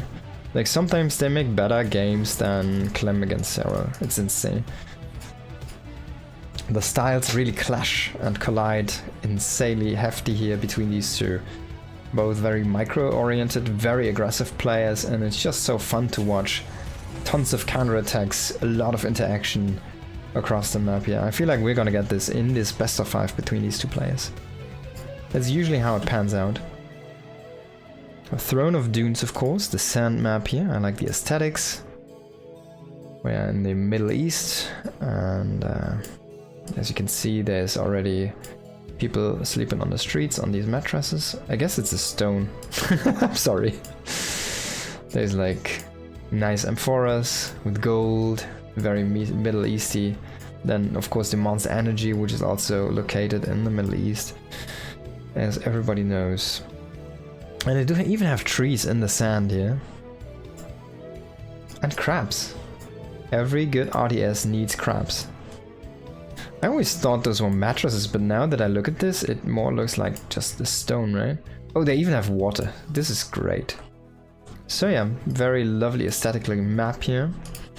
And what does it do for actual engagements and stuff? If we take a quick look on the map here, there's a lot of high ground expansions you can take. Like, there's your main base over here on that high ground. There's a third base over here on the high ground. You can just keep on expanding there, and then a little bit open with a lot of pathways into this. There's like a ramp over here. There's a big entry over here where you can come from the middle, which is located still on high ground. Then there's a ramp down here on the left side, and in the north there's another ramp to this potential fourth base, but you can also just grab this one as well. So there's like a good setup for kind of 4 to 5 bases, I want to say, and then it gets really messy as the terrain. If you ever extend past that, it feels like this base is already going to be tough to obtain. Yeah, for the Zerg, it feels like the paths are actually open enough, and there's a lot of potential flanks that you can use, so yeah. What year had the best Clem vs Solar? Oh, that's so hard to say, because it feels like every year they play like insane series. I'm not sure, maybe last year?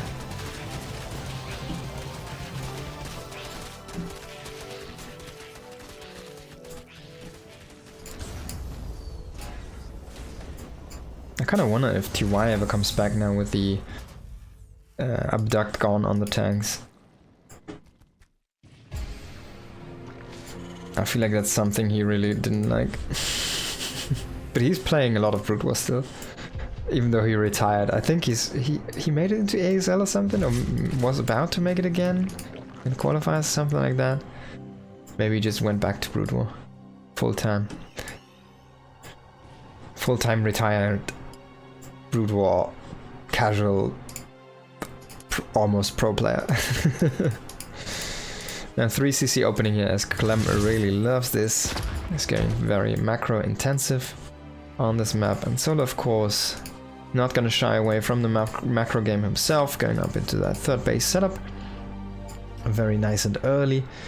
And one thing we have seen, well, we did see already today, was Solar against Björn, and Solar playing a Spire Mutalisk style.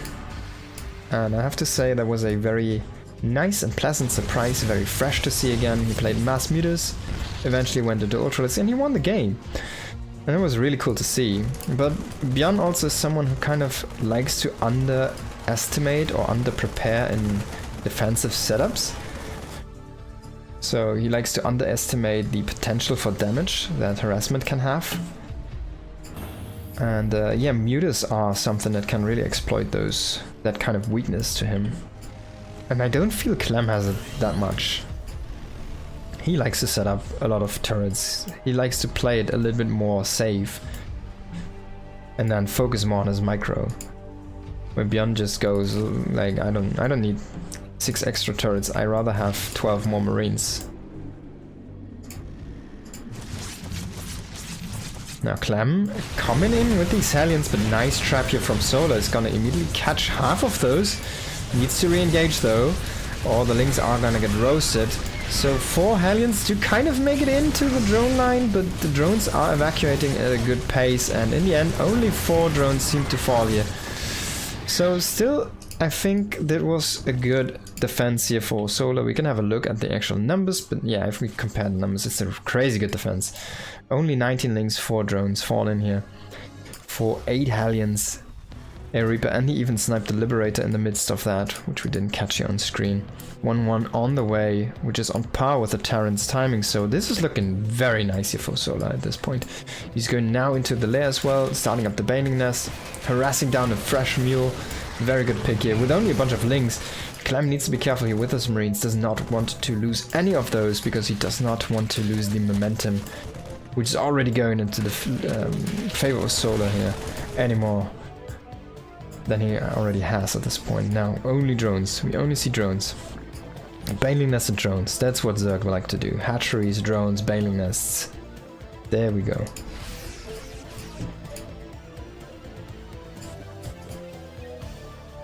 I'm going for the combat shield. 3 barracks set up for now. 2 more had finished just now, and the reactors are producing in this moment. He needs to start up his armory, and indeed is gonna do so.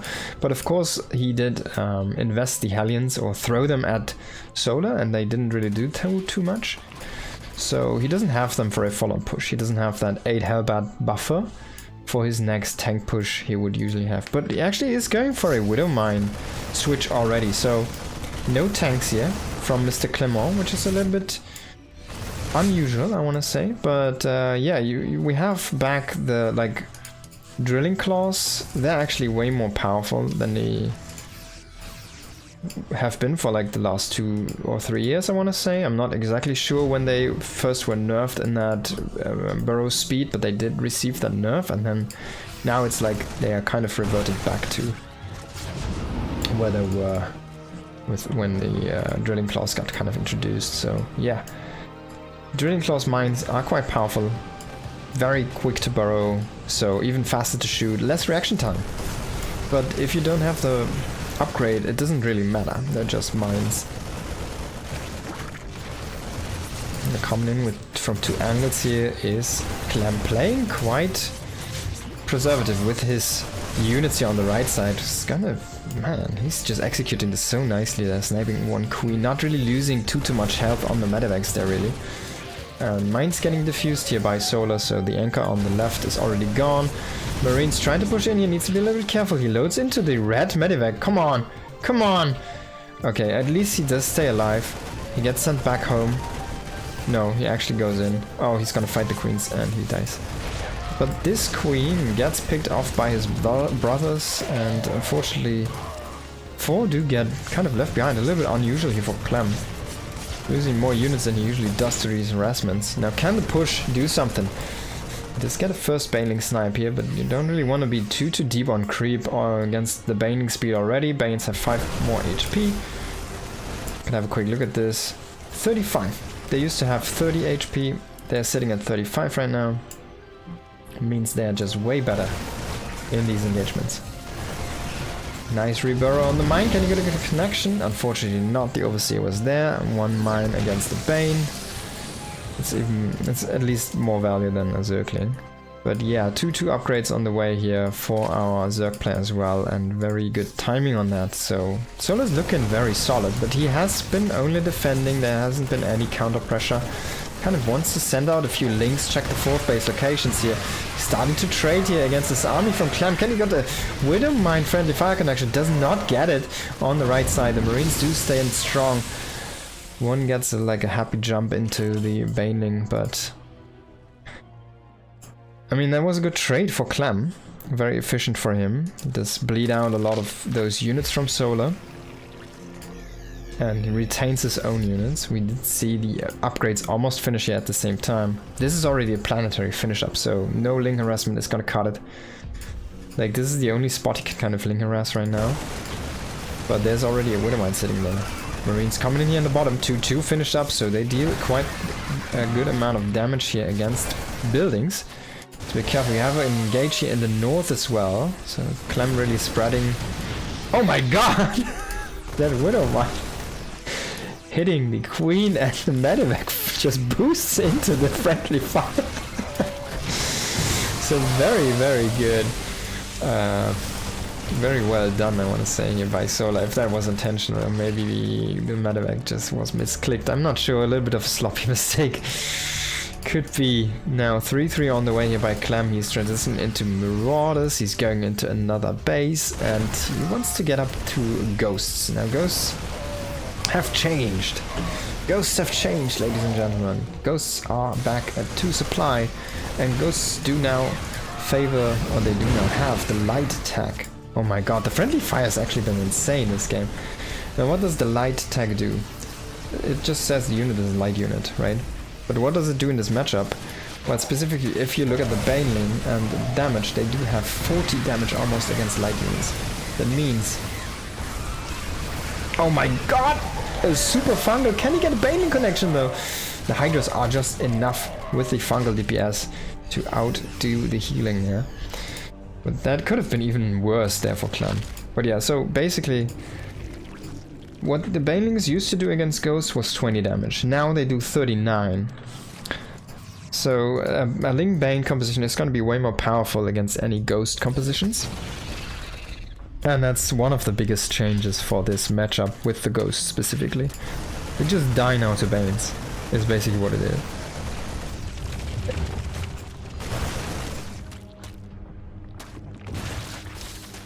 Now big engage here in the north.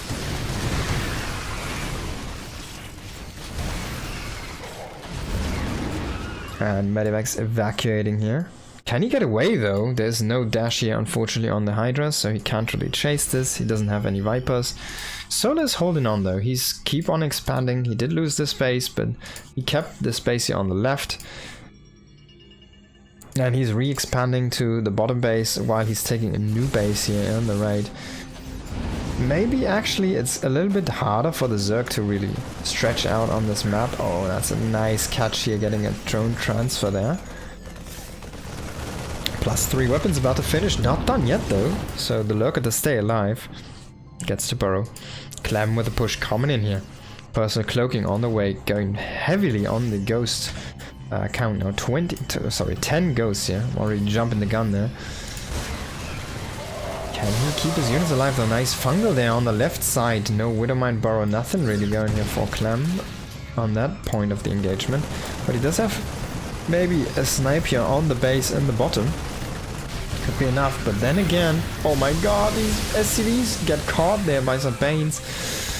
It's a good counterattack from Solar, but he does not kill the command center. He had a lot of Hydras. He could have gone for a snipe if he really wanted to. He could have committed for that, but he didn't. So he settles for 15 SCVs. While he keeps his drone alive, he loses the base. On the other hand, he settles for the SCVs. 66 SCVs though still on the map. I feel like the base was a little bit more impactful, so I would count this as a little bit of a W for Clem. Now Solar coming in here.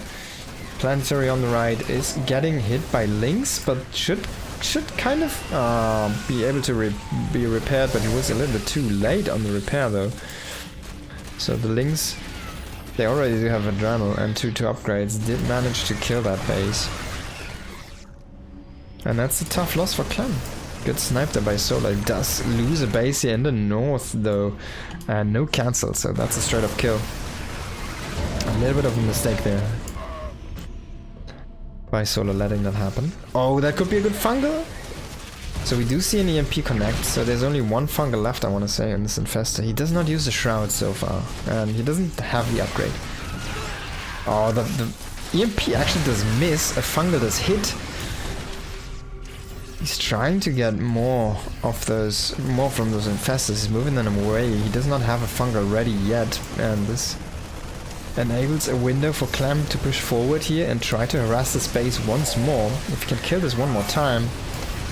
The money is starting to run low for Solar here. The income is starting to run a little bit dry. He does have the Hydra Dash at this point. I feel like he didn't really utilize it though to the correct, in the correct way there. They're pushing in with the Bane Ling here on the top side again, but a little bit of a too good spread here from our Terran player. Nice dash backwards on top of the creep. But like this area has been kind of slaughtered by Clem so many times, and he's just having a rough time to reinforce this. Now drones getting killed by 3 units there at the bottom. Solar needs to realize this. He's losing 7 drones at this point. Lurk is out of position. Finally, he is kind of catching this detail. Those units have been red for like the whole period. They've been shooting at everything. Counterattack coming in here, but a little bit too slow. Just attacking with 3 Lynx, giving a heads up here for Clem to react. I feel like Solar is getting a little bit sloppy. 3 attack upgrades here on the way though for our Zerg play. He should soon try to transition into Ultralisks, but he still is lacking the Ultralisk Cavern. He's lacking the income, he's lacking the money, he's lacking the bases. He does have the drone count, don't get me wrong, he has 80 drones. He just doesn't have the place where he can really put them efficiently right now. And he's gonna lose another base. He just has to reproduce so many structures here as well. And so many Link Bane. If we take a look at the efficiency, it's been quite in the favor of Clem here, for almost 5k resources. If he can get this base one more time, Solar is really paying for that defense. But can he actually defend it? I don't think so. He does get the Lurker, he still keeps the hatchery alive, but he doesn't really have anything to heal it up right now, and a quick click onto that building is gonna do the rest. No real Widowmine shots here, ready. A couple now here. Ghosts trying to run back. Now we do see these Banes actually blowing up the Ghosts. Like, even if they just blow up next to Ghosts, they're gonna do a lot of damage to the Ghosts. Let's quickly have a look at the HP. They did get a HP boost, I think, from 100 to 125. So they still have a lot, like they're basically Marauder HP at this point. But, what is it, like 3 Baneling hits or 4? Banelings do... We're gonna see. With +3, they're gonna do 41 damage now. So, Banelings do 41 damage, and Ghosts do have... Well, they have 3 armor, of course, so that's gonna be reduced. The 38 damage times 3 is not gonna cut it, though, to kill a Ghost. Is it? I don't know, man. I can't do math. Maybe they do. At least you're not gonna kill him with 2. Kinda need 3.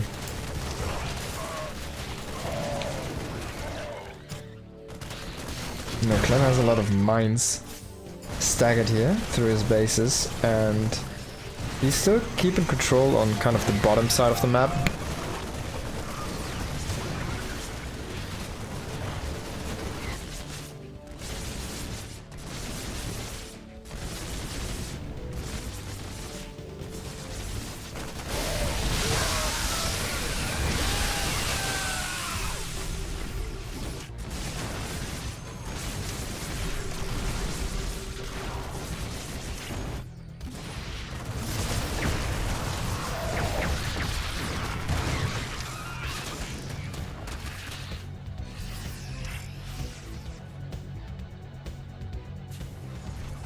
And yeah, the music is gone.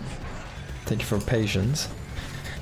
Now Clem is kind of still keeping control of the bottom side of the map, but this center top area is all solar.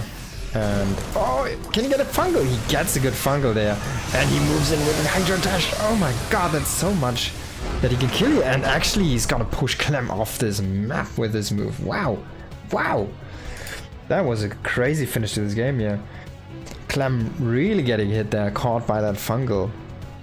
When it felt like he had still kind of control there in the bottom area, he just kept on losing in the north, and Solar never going up to ultras. I feel like that might have been the play. And you can see like the ghost composition is just way more inefficient now against Banelings because of that light tech. And then you need to rewire your brain how you play this composition now against Ling Bane, because it used to be you can go into the front with the ghost and snipe units, because well, what is gonna happen? A Baneling comes, or maybe 5 come in, but the ghost still stands because it has 100 HP and no light tech and only takes 20 damage from a Baneling. So it can absorb like 4 Banes without dying, and almost like a 5th one. And yeah. So it used to be extremely tanky against Banes, but now that's not the case anymore. So you can't really go just out with those in the front. You need to have Marauders with those to kind of tank for them, soak for them. And that's where it gets really difficult. You need to rewire your brain how you move your army around. And I feel like Clem just isn't doing it yet. Now let's have a look at the second map here in this best of 5 series. In the top left we do have Clem on Winter Madness, and in the bottom right we do have Solar. Already snowing here on this map. I mean, it's starting to get winter in a lot of regions. Is it already snowing at your place? Certainly not at mine. We're still in October here. Make it late to October, but we're still in October, so still nice and cozy 20 degrees outside.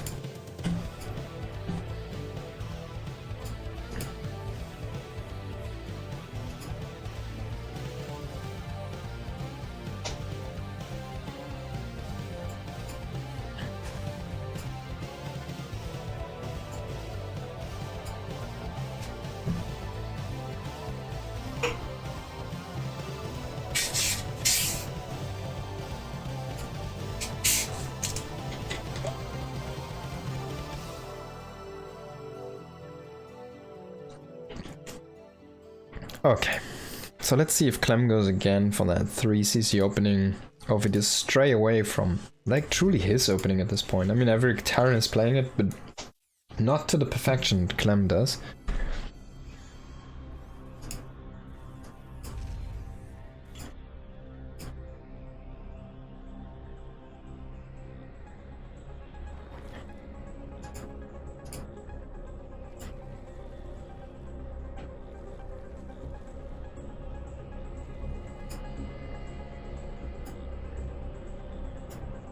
But his late game seems to struggle right now, as it felt like he was in a good position most of the time. He was trading very efficiently, he was keeping the base count low, kind of.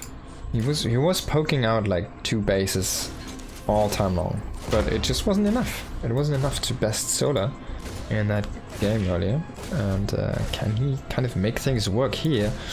Maybe he needs to shift a little bit in his composition. Go a little bit more with anchor units like tanks. He did try to utilize a lot of Widow Mines, but Solar's actually quite good at utilizing friendly fire from those Widow Mines. You know, there's the 3cc again here, so Clem is just staying with his bread and butter. And yeah, I remember he did throw away the Hellions into like 8 Hellions and a Reaper and a Liberator into 4 drones. And like 9 Inlings or something, so nothing really. He didn't really get anything out of that. Trying to go for the snipe on the drone, he does get it. Pretty well done here. That's gonna be a nice delay. Of course, you kind of want to have this base. It's a very simple truth, because this one's on the low ground. Like, why would you ever take it? You take the high ground one, of course, because you get the vision advantage and you get a good engage onto this area. And this is like very far away. This, like, even if you put a tank down here, you can maybe reach one of the geysers. It's just difficult to push. is a very good base. This one is kind of open, but like there's some nice positions here on the left as well. There's a high ground behind that you can kind of take as deterrent, so it's more difficult here to defend, it feels like. Now this time we're gonna see Cloaked Banshees. That's something we didn't see last game. He immediately went into Liberator.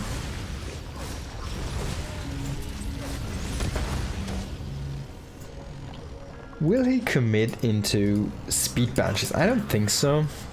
I think we're gonna play a regular Bio here after this, with just a Cloak.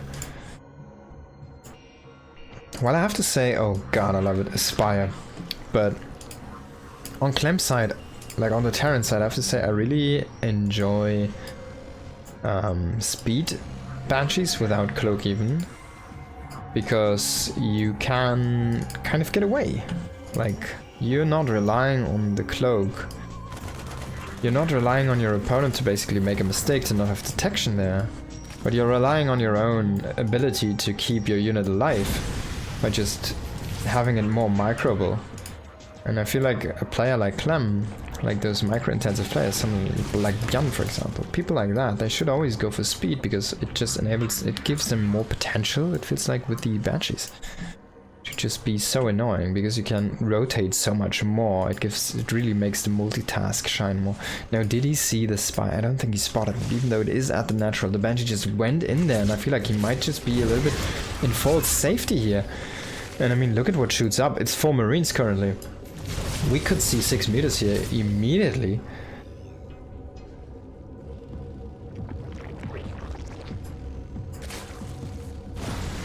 When is he gonna scout this? I mean, now he's going into that base again here, but there's a Spore already.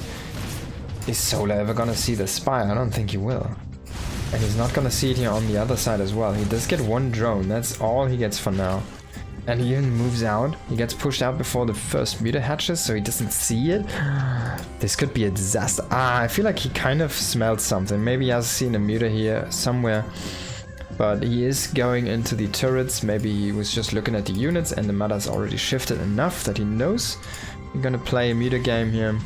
Maybe he just knows that he needs to be ready for the new timing of these guys. And that was a quick snipe there on that Banshee. Could have been cloaked. It had cloak, it could have been cloaked. And yeah, nice drive-by here so far. He did not lose a meter yet, and he already killed the Banshee, 3 SCVs. He might find an reactor. That's gonna get repaired. Oh, that 1 meter reinforcing here into the group, into the flock. Went a little bit too far into the turret. Now this is interesting, a factory. And it should be for drilling claws again.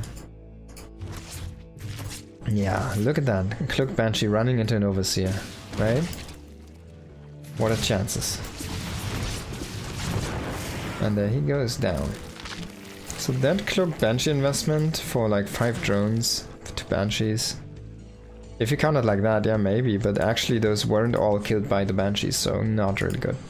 It does keep yourself safe against these early roach timings, so that's, I guess, your safety unit there. But I mean, look at that. He's already going with 10 meters, 11 meters here. And he's trying to intercept reinforcements, going for a counterattack now. Can he keep his base safe? 11 links on the Banes on the way, and we do have 8 currently. He might even just come for a flank. He's actually looking for reinforcements. What we do see, there's no reinforcements coming across.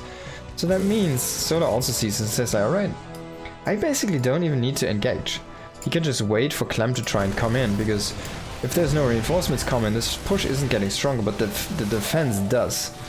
Oh, if he can catch these medivacs, he does get... Wow, wow, that one does barely get out there. Ooh, that was close. Clem rotating here to the north base. Can he find an angle? Banes are gonna crash into the Hellbat wall and completely demolish that one. So all of that tanking power is gone from this group. Like, the most tanky unit in this mix is the Reaper. And that's when you know there's no tankiness inside this group at all. Drilling claws on the way, 2 upgrades on the way. This time a little bit faster than Solar's upgrade, so that Muta style actually delaying the power there on the ground a little bit. And we did lose 2 Mutas, so nice snipes here by Clement. Ideally, you never want to lose a meter because of the regen, right? I'm pushing in the north. Oh, even the two marines are gonna let, like, lose by Solar. He's gonna let them escape because he says, I want to be merciful in this game. Can he get a good connection though on this push here? He does lose a base to the left. He does keep the rest safe, but in the north also the units coming in. Oh my god, he didn't pick up. You need to be careful there. We can't kind of run with the meters into the standing army of the Terran.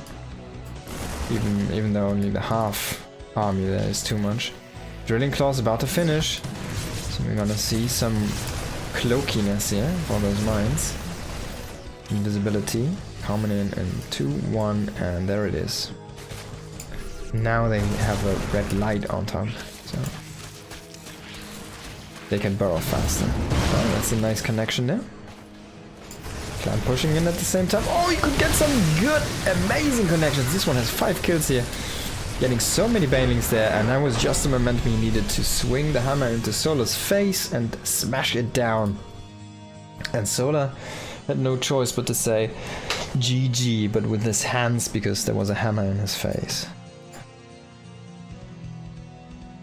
1,000 feet or some 10,000 feet. Oh, 10,000 feet, is that the song? And I could walk some 10,000 miles or something, I don't know. I would walk 10,000 more. That might be it. Let's have a look. Into the third map of this best of 5 here. And top left it's Clem, and the bottom right it's Solar. Let's have a look at the map. Now we are kind of with water. There's like a ball jumping, of course. What would it else do? And we do have a 4x4 mineral block on a ramp, which is only 5 minerals.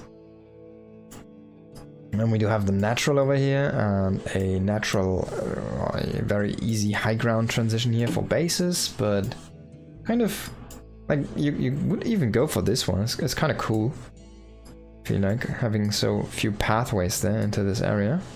So yeah, this is like a very safe growth into the left side, it feels like.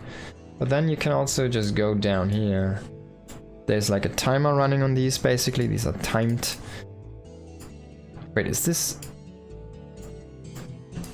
Oh, okay. No, it's not an island. I was like, is this an island? No, it's not. So there you go.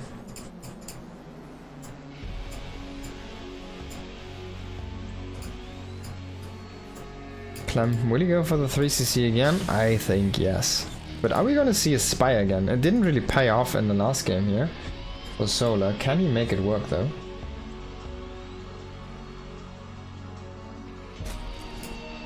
Can he make it work?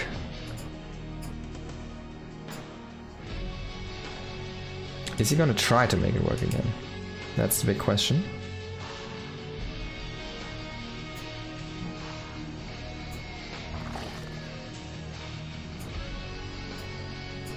Clem did scout the minerals and he was checking for...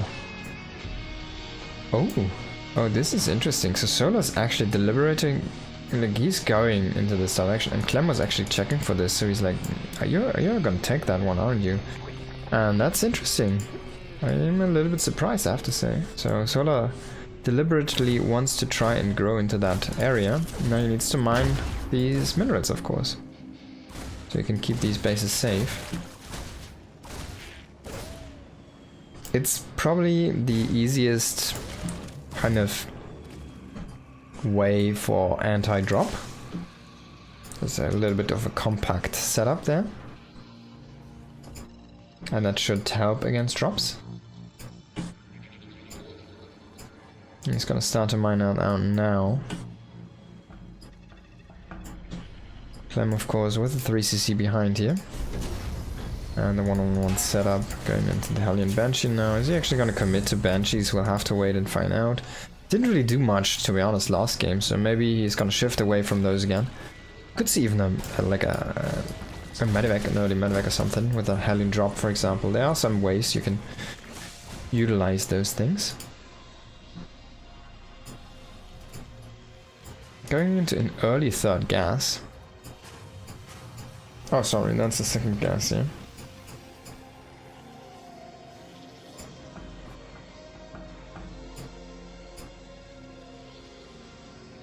Three queens.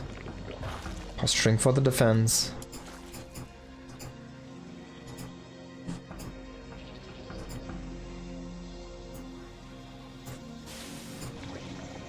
And he's going into the Banshees. It does see that this path is open now. I hope Soda's actually gonna mine out all of this, because you don't want to have a single filed path only as the Zerg for your own reinforcements, right? And he's gonna do so.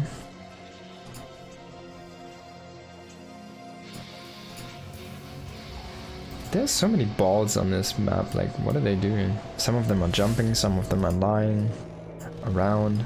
There's one jumping over here.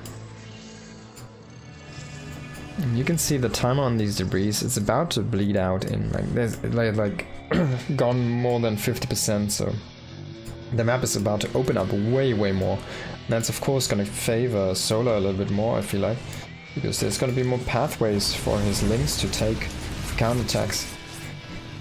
We do see the Baneling Nest get started up. This game feels a little bit slower than the last game. Maybe I'm just imagining things.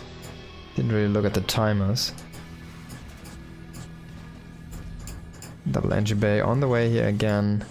Only 3 Hellions with this army, and he does have 5, which is an interesting thing, because he did he lose one? I guess he lost one, yeah. So he went up to 6. Now he's going into his extra barracks. 4 more barracks here to try and produce everything. It's already producing reactors with that factory for the barracks.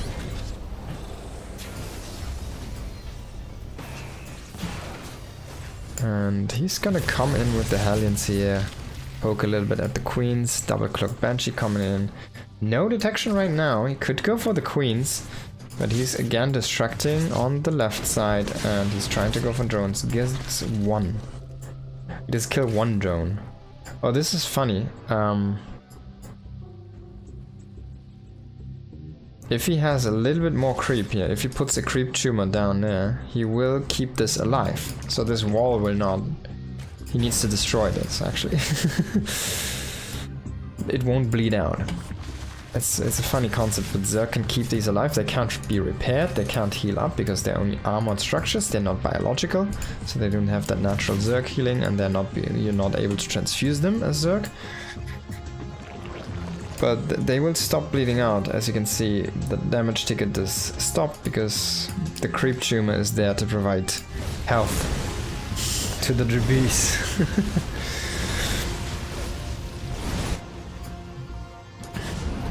Double drop on the way here.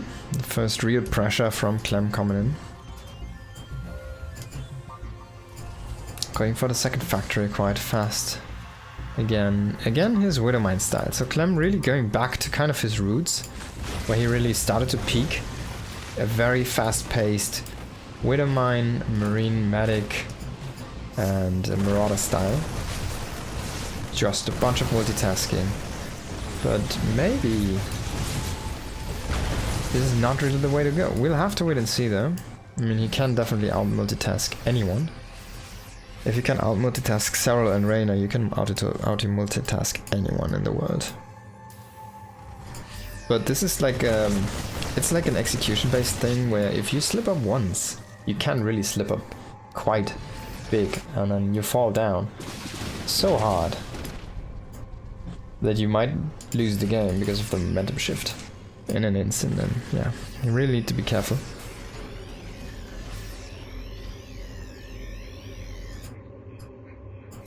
The volatility of this composition here by Clem is quite high.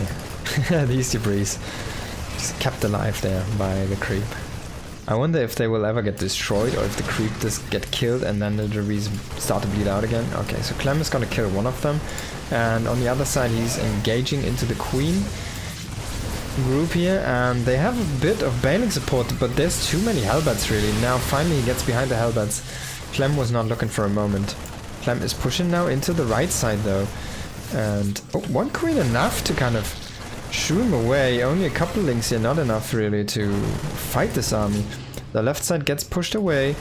Didn't really get a base, so only 3 drones. It doesn't even kill the gas. I feel like this is a very, very half-assed kind of approach, or like finish by Clan. Kind of lets a lot of things slip away. Hydra gets the connection from that whale mine. Drilling Claw's about to finish up, so permanent cloak in. Coming in.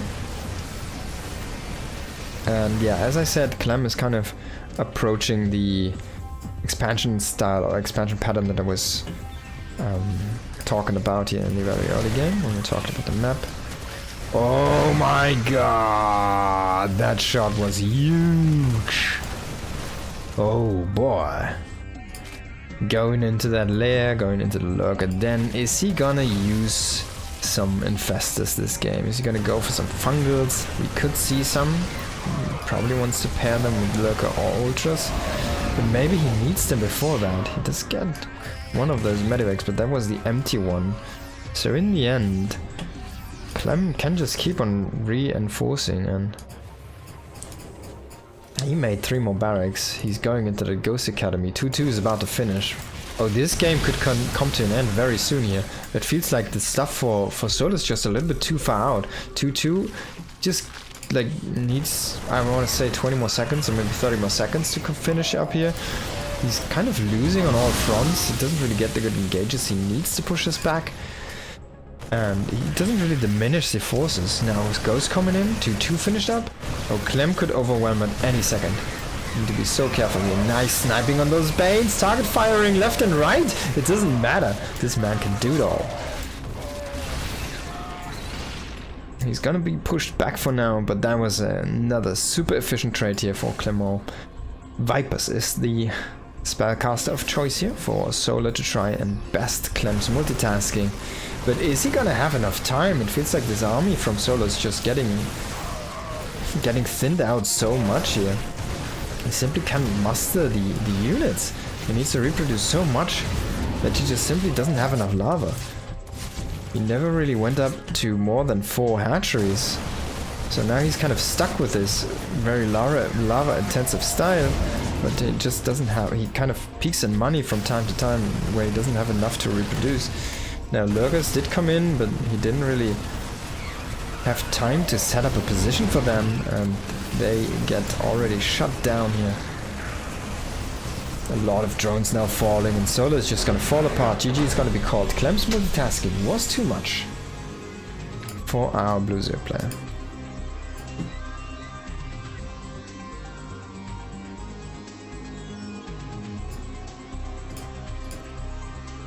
Next map is gonna be Satellite Years. I have never seen this map.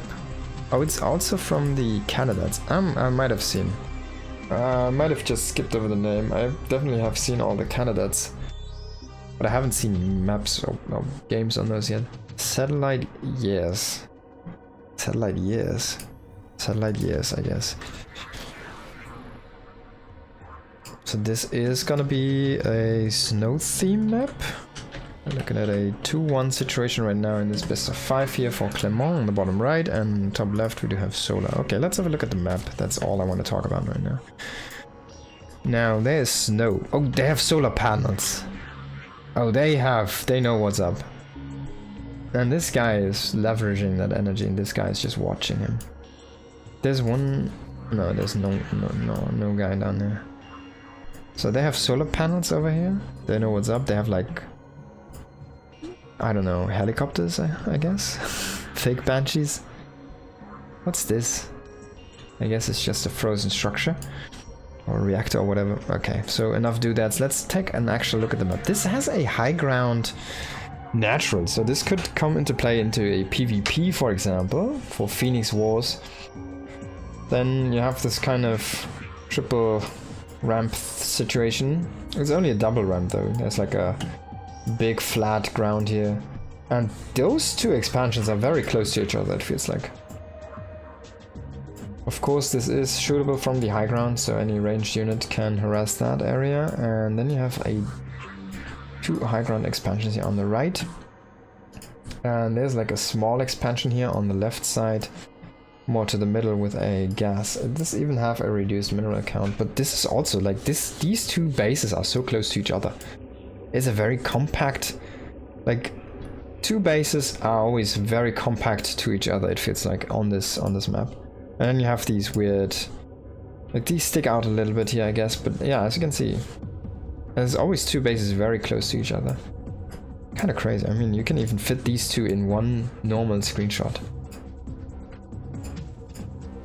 And that's all about it. Let's actually have a look at the base count. Every player could accumulate as 4, 6, 7, 8. It's about 8 bases. It's like 6, 7.5 base kind of. You can get to. So yeah, that's about it. So it's a little bit more resource light than some of the very big maps. So yeah, 8 bases or 7.5. This looks like a very compact kind of map with very low rush distances, so counterattacks are going to be quite strong, but then the bases themselves are also very compact, so it's probably going to be easy to take 2x2, which is interesting, going to be here as a concept. It's not something we usually see. I can just like, alright, I'm going to take 2 more bases now, and then I'm going to take 2 more bases over here. And you can't really do anything about it, because I just have enough to defend those. Because I can defend 2 at once. Now Clem is playing from bottom to top, and Solar's playing from top to bottom. Most players have been saying, like this is more of a back in the day thing, but most players have been saying that it's easier to play from bottom to top than from top to bottom. Because the interface is in the bottom and it will get in the way of your screen. Like you'll naturally see more from the top. Sorry, from the bottom. Also like the way this works. The camera angle. You can line up 60 Marines over here, and you can line up 60 Marines over here. The 60 Marines will take like only this space, but here they will take this space. They will like take 50% more space or something. The same amount of units because of the way the camera angling works. So you can literally see more on the top of your screen than you can on the bottom. And this is a thing that was introduced by really made vocal by Ryan Shooter, who did design this interface, for example. The Game Heart, that was his invention. He was the lead producer on that one, and yeah, like his argument was, because until that point we used a lot of stuff here on the top, for example this one, right? But we would block a lot of information, a lot of units on the top side, so for like a document, of course, stuff from the top makes a lot of sense because you look at the information from top to bottom most of the times. But then you would block a lot of the actual game. So it was kind of reduced into all of the information in the bottom. Like we used to have minerals and stuff in the top right, where it is currently when you play the game, but not when you observe it. Look at these observer interfaces. And he introduced that concept. He showed like, okay, you can put this amount of Marines here and there, and it will just be more on the top that you can literally see. So there's more game displayed on the top. So we want to kind of keep that clean, don't we? Yeah, we're sticking with this concept till this day, and that's something that definitely does play a little bit of a role in this top against bottom stuff. Nothing we talk about at this stage, but definitely a more of a comfort thing for a lot of players. Spire. Again with a Spire. Can he make it work this game? Now Clem is trying to snipe drones, but he is desperate for it. He doesn't get any. He gets the first one, I want to say, on the right side. Finally, there's the carcass from the drone. And did get an eye on the base. Oh, he does get a good engage on these Zerglings. He's gonna stand and shoot, and that's, oh my god, that's maybe the window that he was looking for now. Just in the nick of time, enough Zerglings coming down here from the top. And this Hellion Force that does get shut down, but the Banshees again are denying the base on the right here. So far so good for Solar playing some beautiful StarCraft over here. Now what does Clem have behind this? Sorry, for Clem I want to say. Playing some beautiful StarCraft over here. Clem behind this, going into the double engineering bay with the add-on, sorry, the upgrades coming in. Factory number 2, armory coming in, going into the Widowmine style again, I want to say, but actually we do have tanks. He's still producing tanks. Will he swap? You can always go into the Widowmines and use this for the upgrade and then just have Widowmines later.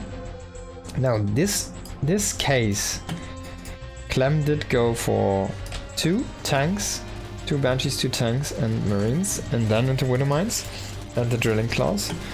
But this case is gonna be a Hydra play, so Solar is gonna have a little bit of a tempo advantage in the early stages of this game. But this 1-1 is so fast. I mean, look at Solar's Evo Chambers, he just finished them up. Like, he just finished them up. He didn't even start his 1-1. And of course with Mutas it's later, but it's not supposed to be this late. There was a huge delay on those upgrades. And he's still not producing them. He does have the money for it currently, but he's not starting the upgrades. And that's gonna bite him in the dust because there's already 2-2 on the way. Oh boy, this could be the window that Clem needs to just decapitate Solar. Behead him. Just gonna throw him under the bus. He does get a Banshee, which is nice. But those are like bonus. Like, you don't care about them as Clem anymore. You still have them, so you can still use them. It's basically what you do.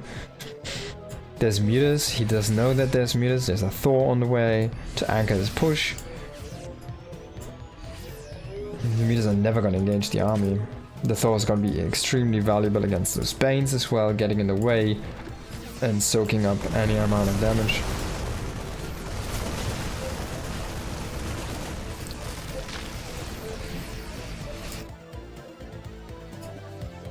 Now the Mutas are trying to go for a counterattack. They're trying to intercept these reinforcements. They do see the reinforcements, but he does not go for the interception. It's a little bit too slow, so this push even gets a bit stronger. Going for the counterattack, running into a Widowmine, running into 2 more Widowmines. He needs to go away.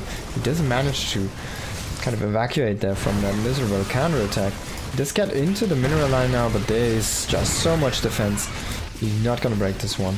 The Banshee is not dealt with. Now it gets dragged into the vision of the Overseer. Can Solar defend the space? He needs to keep this alive. Otherwise, like, Clem has one which is under fire, but he can just easily reinforce this with the reinforcements. You don't want to pull back your push, bro. That F2, man. That F2. Now going in for the Queen Snipes here. He does get 2 of those. With the high energy, that's a lot of value. And that's going to make this hatchery so much more flimsy. If Clem decides to just click on it. He's waiting for 2-2 to really full on engage here. I really love this decision. He's really taking his time. He doesn't say like, alright, I don't need to push the issue, but now I can. And Solar engages at the worst possible time. Just when 2-2 finishes, he decides to, alright, let's push this back a little bit. He has 1-1 about to finish, but it's not done yet, and he's already fighting off creep into so many Marines with 0-0. On those Banes against 2-2. Oh my god, efficiency off the roof here.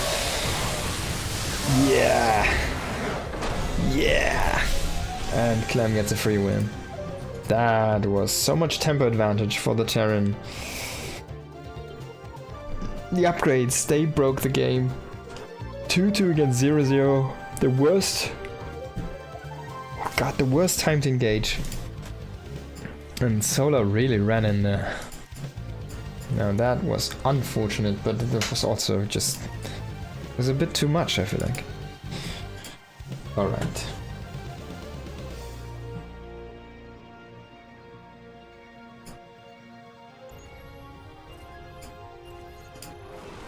So that was this best of 5.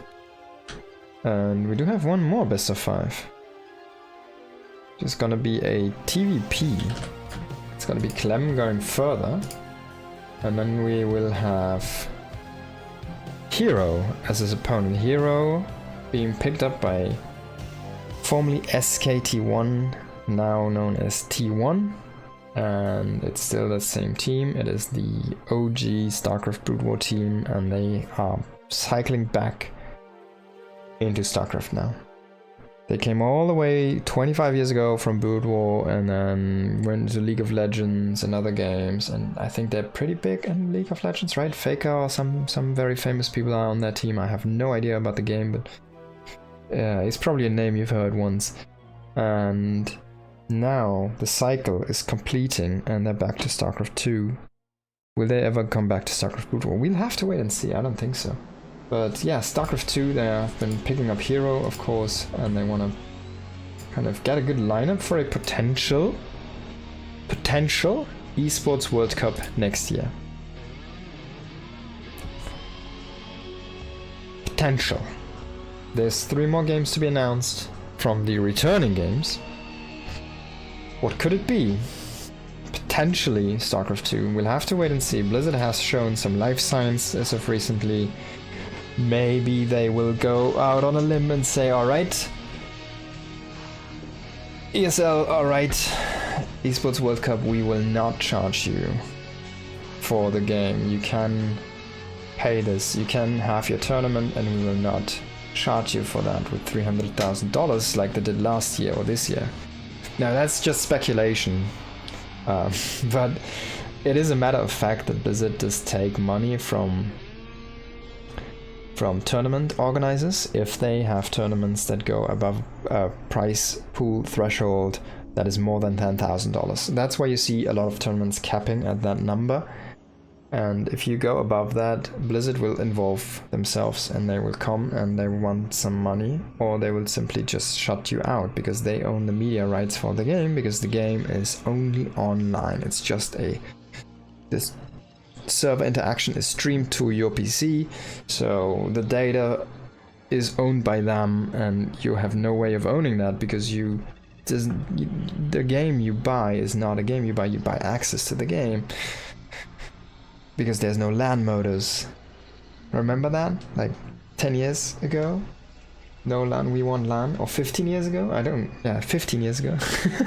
Maybe it was 13 or 14 years ago. I think it was Heart of the Swarm, but yeah, there was a big movement against this, but that's how Blizzard secured themselves the eternal lag-in on any competition, including StarCraft 2. And I didn't know this until this year, but apparently they charge tournament organizers in this era. So it's more expensive than you even think to hold a StarCraft 2 tournament that has a lot of prize pool. Now, imagine, like, the prize pool for StarCraft 2 last year was 700,000, while everything else was about 1 million. Where did those 300,000 go? Yes. No, I don't know, but you could think, right? People would think, yeah, probably they'd have to pay Blizzard 300k so they can hold the 700k tournament. They probably paid it from the prize pool. So Blizzard actively did punish their players. So yeah, it's so sad to see, but that was before this patch, where people kind of got excited about, hey, wait, we have someone who's actually involved right now, who's doing something, which is not the Balance Council. Well, we'll have to wait and see. Maybe they're going away from their policy on charging tournament organizers. Maybe they're gonna go into partnerships again. It would be even just so much for them to freely allow the usage of any media rights for everyone out there who has big tournaments and wants to do big tournaments. StarCraft 2 is not a major performer in streaming numbers, values, but it still holds a lot of value, and the big stage is still quite attractive. It could still go to 100k peak viewers, which is quite nice for a 15-year-old game. And it's not gonna best League, it's not gonna best Counter-Strike, it's not gonna best the new mobile games which have been popping up, but you kind of have to see where the views come from and where it goes. Like, the mobile games are very successful in more high-paced living countries, in like the Asian countries, which also do have a lot of lower living costs most of the time, and people simply don't have that much money or that much space to buy a PC and have it at home. They just buy a phone. That's where the majority of the viewership comes from. It's like India, it's like Thailand. It's not the biggest economies in the world. It's growing areas, and it's going to be nice to be there in the next 10 years if you can keep that position. But it's just a very kind of hard fought kind of environment as well. There's a lot of games coming in, of course, mobile games. There's so many, you can't even count them anymore. And it's difficult to keep a good mobile game around for a long time. But yeah, okay, so we're gonna go into that next game in a moment here. Just give me like 2 more minutes. I'm gonna go to the restroom here, and then we'll come back to this game.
Alright guys, sorry for the delay. Here we're back again. And hop into this game. There we go. Beautiful one. It's gonna be another best of 5 for this man, Liquid Clem, and from this other man, Mr. Hero. Of course, as I stated, playing for T1 currently. Got picked up by them, I want to say, like in the last 2 months or something. Of course, he used to play for, God, who was it last? I think Twisted Minds. He played for Twisted Minds. He actually helped them get a really good spot, but I feel like they didn't really appreciate his hard work. Feels like Twisted Minds has really not been. Twisted Minds and V Pro have had like been really tough on their players, which are not on their like main focus games. Now Hero is proxying in this patch. He's back to being proxy Hero. This is a funny location. It's kind of miraculously fits a pylon there. Now he's going with the max packs. Double gate opening here. One in the main base, one out on the map. Gonna pressure with a lot of Zealot, a lot of Stalker. Maybe even gonna go for an Adept, we'll have to wait and see. But I'm gonna expect a Zealot here. From the gateway back at home, and he immediately starts that one up. Now Clem, how is he gonna go against this? How is he gonna find out about this? How is he gonna scout this? What is he gonna do? He's just gonna slap down a command center on the low ground. That's already good for Hero. He should be able to cancel this. And yeah, only a Reaper in production here. What is he going next for? If he goes into a Reactor, that would be kind of terrible, because the Reactor is gonna die. So he goes into a Marine, and he kind of seems to smell something. He's smelling something. He's looking for something. He smells it. He's looking in the north. He's looking in this area, and he sees the gateway. I think the gateway should have been over here. Now he sees the Chrono, of course, as well. He knows what's up.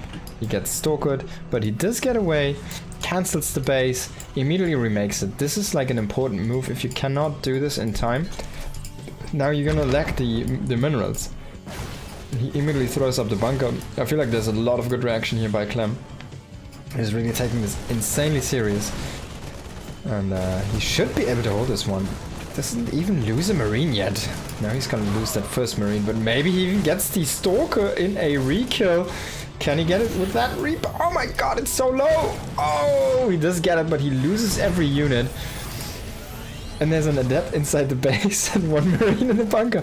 Now he needs to come out and fight this with the... That was definitely a mistake here. Letting that one in.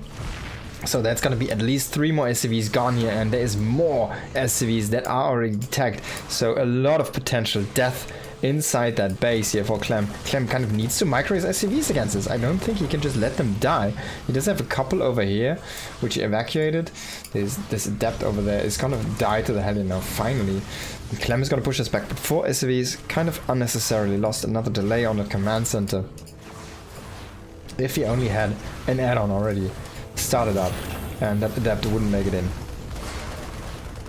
A Cyclone coming in. And here is transitioning away from this. He's going into his Nexus, which is finishing up. He's going into his Twilight Council, and he's starting to chrono boost on... Actually, he's still boosting the Cybernetics core, so not the probes. Now, there could be a way back for Clem into this one. He has his base finished up, which is kind of the same time. It's not really what you're looking there as a Protoss. And, well, he will not be able to land this one. Oh, he's going into Marauder? He's going into so many Marauders. He could get Concussives. He doesn't have it now. He landed already, bro. Landed. There you go. Oh, boy. He needs a bunker, though, down here on the low ground. It's a little bit exposed. He's making 1 more Marauder. Is it going to be enough, though? 3 Marauders, maybe? With that Cyclone? He gets a good lock on there. Needs to evacuate into the bunker. Nice focus fire by Hero. He does get 1 Stalker, but man, this is going good for our Protoss player. Now, second Cyclone joins the fray here. 2 Marauders and a Marine. A couple of SCVs, if they need to be there, could be pulled into the action. And Yeah, losing a couple stalkers there, trying to retreat. You know, can he get one more stalker? Doesn't get the snipe, only the shields.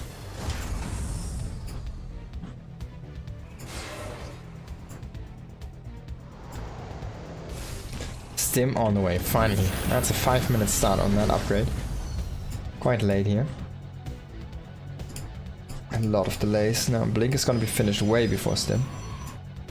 Can Clem kind of get rid of this gate in that position? Can he kind of get rid of this forward reinforcement location? Because that is a point where Hero could just 4-gate Blink push him. Now you kind of need to kill this. I wish he would have had like one SCV to keep on repairing these units. He's gonna lose both Cyclones. Actually, one is still alive. Yeah, there we go. He loses both of them. But Hero needed to move in quite far to trade out against these heavy tech units. Now, he will still get the rest of this army if Clem is... Oh my god, unfortunately here, losing most of these. Even the Marauder there on that tail end. Oh boy. And now there's Blink. He did not get rid of this pylon. This gate, this pylon, this position is still set up. Still there. Oh, there was a little bit missed target here. He kills that Marauder first and then goes for the tank. I feel like maybe the tank should have been the first target. But he's still doing everything he needs to. That mule needs to get back mining. He needs to get back mining, man. He can't do anything here. Can't do S. Yeah, we need a bunch of Marines. Why is he not putting this bunker? Like, sell it here and put it down here. Right? Have a second bunker over here. The tank. Hero is just abusing his micro, his blink control, his decision making so much right now. And he's building a big lead from that. The actual worker difference is not that high yet, but again, we do see a tank get killed off. He does lose a bunch of stalkers. There's gonna be 2 that will... Oh my god, he gets away with that one. No, he even blinks in. Yeah. But he does trade against the Marauder and another Marine. Like, Clem is not gonna have any units. He has like a Marine and a tank, that's it. That's his army. Like these 2 units, these 3 units, that's his army. I don't think you can win this as Clem. I'm so sorry, bro, but like this is his army. GG. Hero just dismantled Clem here with like just Blink Stalkers. It's so crazy what that man can do when he has Blink Stalkers. It's insane.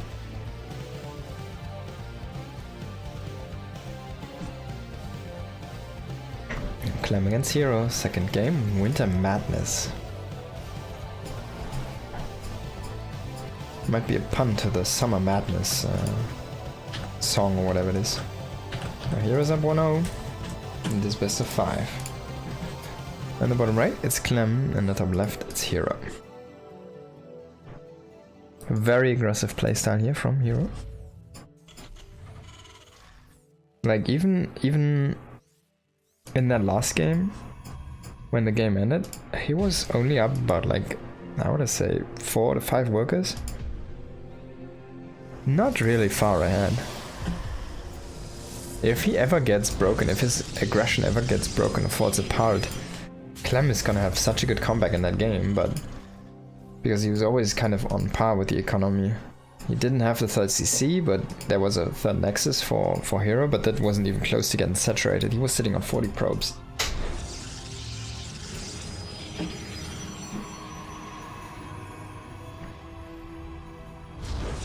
Now finally, I guess finally, because we saw the earlier series, but yeah. This time Hero is not gonna go for a max packs opening. Will not put a second pylon out on the map and make a gateway. But rather have it at home, play a defensive game, it seems like. A little more of a expansion focused.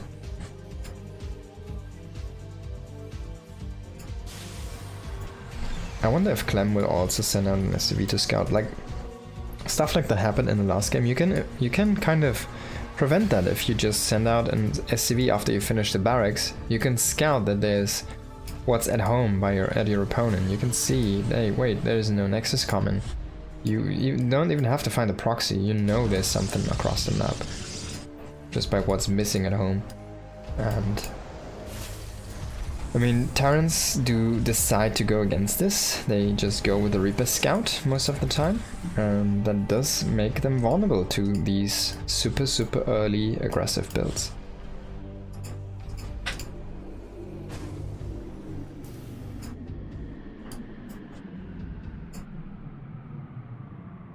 This probe going an interesting route might drop something on its way.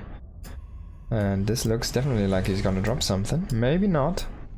Maybe just wanted to really avoid that Reaper. Sometimes the Reaper keeps on looking around the base to try and deny the scouting probe. Not gonna happen, right? Probe comes in, does see the factory, does see the second base, does see the reactor. He does of course not see what's actually being produced inside. He only sees it is producing 2 Reapers and Hellions. So Reaper Hellion, kind of this TVT opener. Common here. There's a very harassment based opening, and it's very fast. It's quick around the map. It can pick off a very low amount of units. It can kind of trade against small amount of units. But you need to be careful with this because it's a very glass cannon-y group of units, but they're just swift and fast. So you can find openings, you can just outrun these stalkers. If they are, the more they're forward, the more difficult it is to get them back into position if you just runs past this dude. But you can just kill one. Like if it's one isolated, he just kills it, and then he kills the second one. Now we do have one more coming in here, but he needs to put probes. Yeah, there we go. Finally he's gonna recognize this and pull the probes, but you would always need to be very careful if you pull probes against Hellions, right? Oh, one more good shot into that. He still has the Hellion alive, I can't believe it. He's not focusing on the Hellion here, we're definitely making a little bit of a mistake there. Should have hit that with the Stalker there from the low ground. Hellion dealing way more damage than he should. Now one more probe is gonna fall. 8 probes down the drain here. That was an insanely good opening here for Clem. Kills 8 drones, kills a couple Stalkers, for only 2 Hellions and 3 Reapers. Look at that trading. Insane. And he's currently even on workers. That's when you know the Terran is ahead, because he has those mules. Now double Widowmine drop even as a follow-up. He does not have the drilling claws yet, of course, so it's not as bad as it could be. But again, he's gonna deny more mining, even if he clears them like without any losses. He will not have, like, this time is just not his friend. And Clem is just guarding the Widowmines. He's trying to force the Stalkers to come in and soak shots, and the single-filed probes come in and try to clear these. They're just, oh my god, they're getting shot down by the Marines. So now the Observer does come over, and oh, he needs to focus that probe. Yeah, there we go. That was good.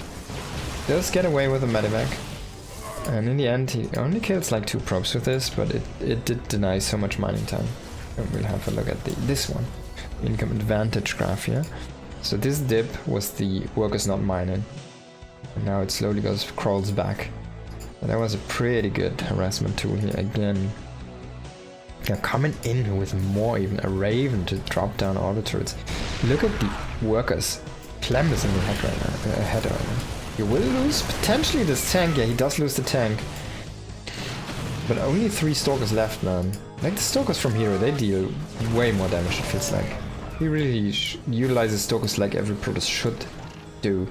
And if everyone could do it like he does, this game would be broken.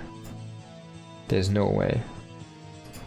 Now, Auditor Harassment come in. Is he gonna focus fire on the low drones? He tries to, but a little bit too slow. He does get 1 probe here, second one. Still pretty decent auto turret. Again, reducing the worker count here. Drop it below that of Clem. Even though there's 3 bases, right? He's chrono boosting probes. And he still cannot surpass the Terran. It's insane. Very, very good harassment here by Clem. There's the 3rd base coming up here for Clement. He's getting in all of his tech. He's about to have Stim here in a moment. And with the first 2 medevacs, we're gonna see a push out. Raven now rotating to this other base here. He's gonna drop an auto turret here. Gonna kill 1 more probe and then interrupt a lot of that mining. You see a sheep battery finishing up now. It's gonna keep this, of course, safe. in the future, but it wasn't here yet.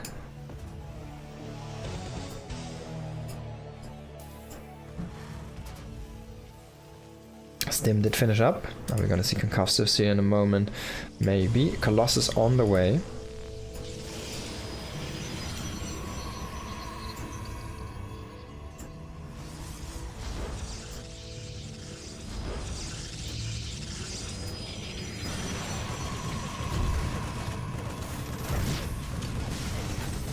Oh, nice auto turret here, actually getting 3 more workers, way more than I thought. So he's trying to do something with this, but it doesn't have energy, so I'm not sure what he's doing there.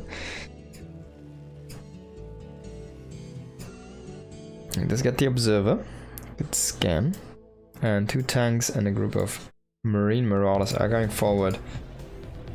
Where's the second medivac? Oh, okay, there's a weird number of medivacs. I guess this is the one from the early game. Actually, it has 200 energy, so it's fully stacked up on energy. Yeah, he loses a tank. That's a good first engage from Hero. Snaps the tank, but what is he gonna lose? Oh my god, a Colossi! Was it actually a good engage? It doesn't. It wasn't. And he kind of misses the pickup. Okay. He was still yeah, out enough on the map there to catch that one. He's gonna catch the tank, is he though? Nice pickup.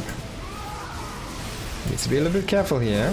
Clem not positioned correctly right now. Can he snipe that sentry? He does. The tank shot does do the trick. This is 3 units. 3!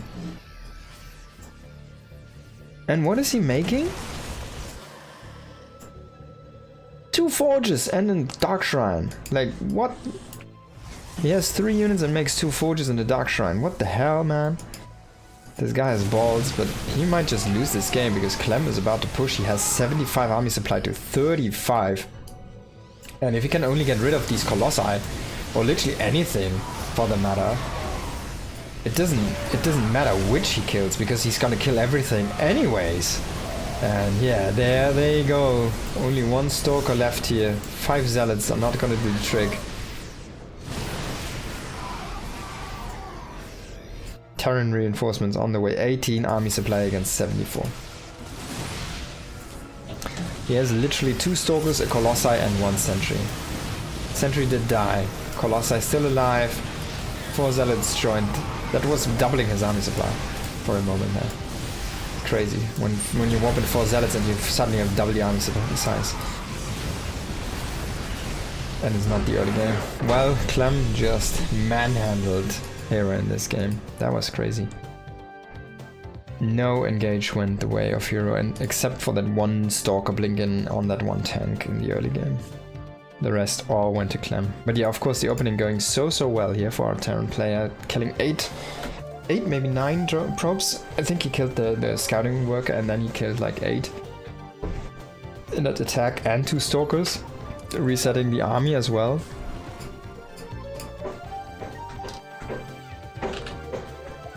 Remember, when you kill Stalkers from Hero, it's also always a reset on the snowball potential from a hero, right? A hero is someone who really thrives off these snowball attempts from Stalkers fighting against the Terran units, just pushing in, just sniping tanks, sniping bunkers, sniping SCVs, Marauders, anything really.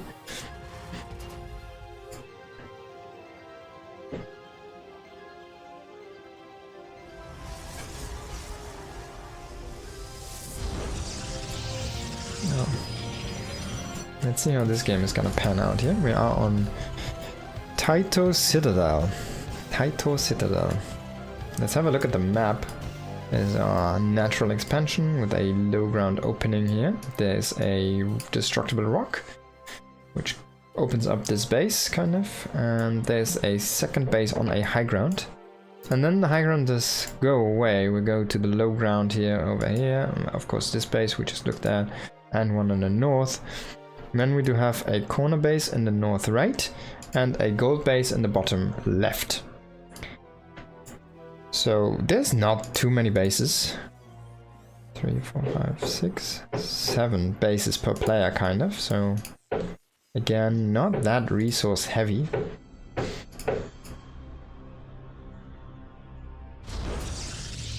Nexus on the way. We haven't seen one Storm yet in the series.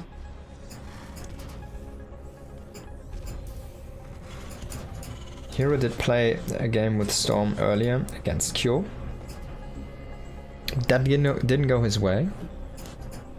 Kyo did best him in that one, even though he ultimately did lose the series against Hero. Didn't win that game.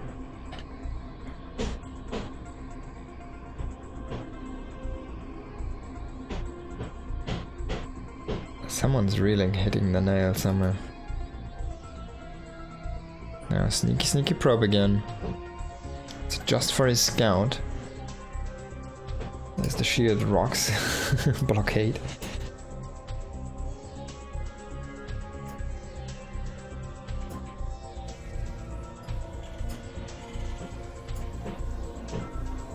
Hero is really randomizing his probe movement patterns.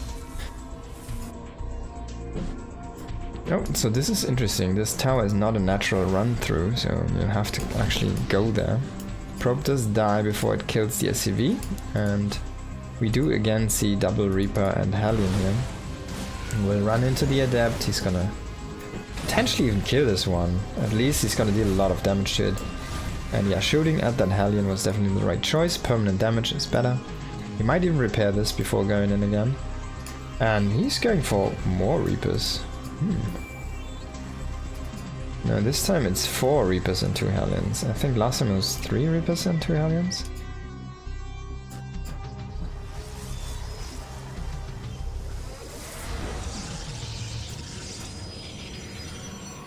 Hero will not be able to wall this in time. He might try to stand on the high ground. He's gonna have one more Stalker. And Clem comes in from the high ground, and then he just runs in with the Hellions. Oh, the block attempt there, very nice here by Hero. So the forces are ultimately split here for Clem, and he almost loses the Hellions to the Shades. He does lose one, but he does get a re-kill there.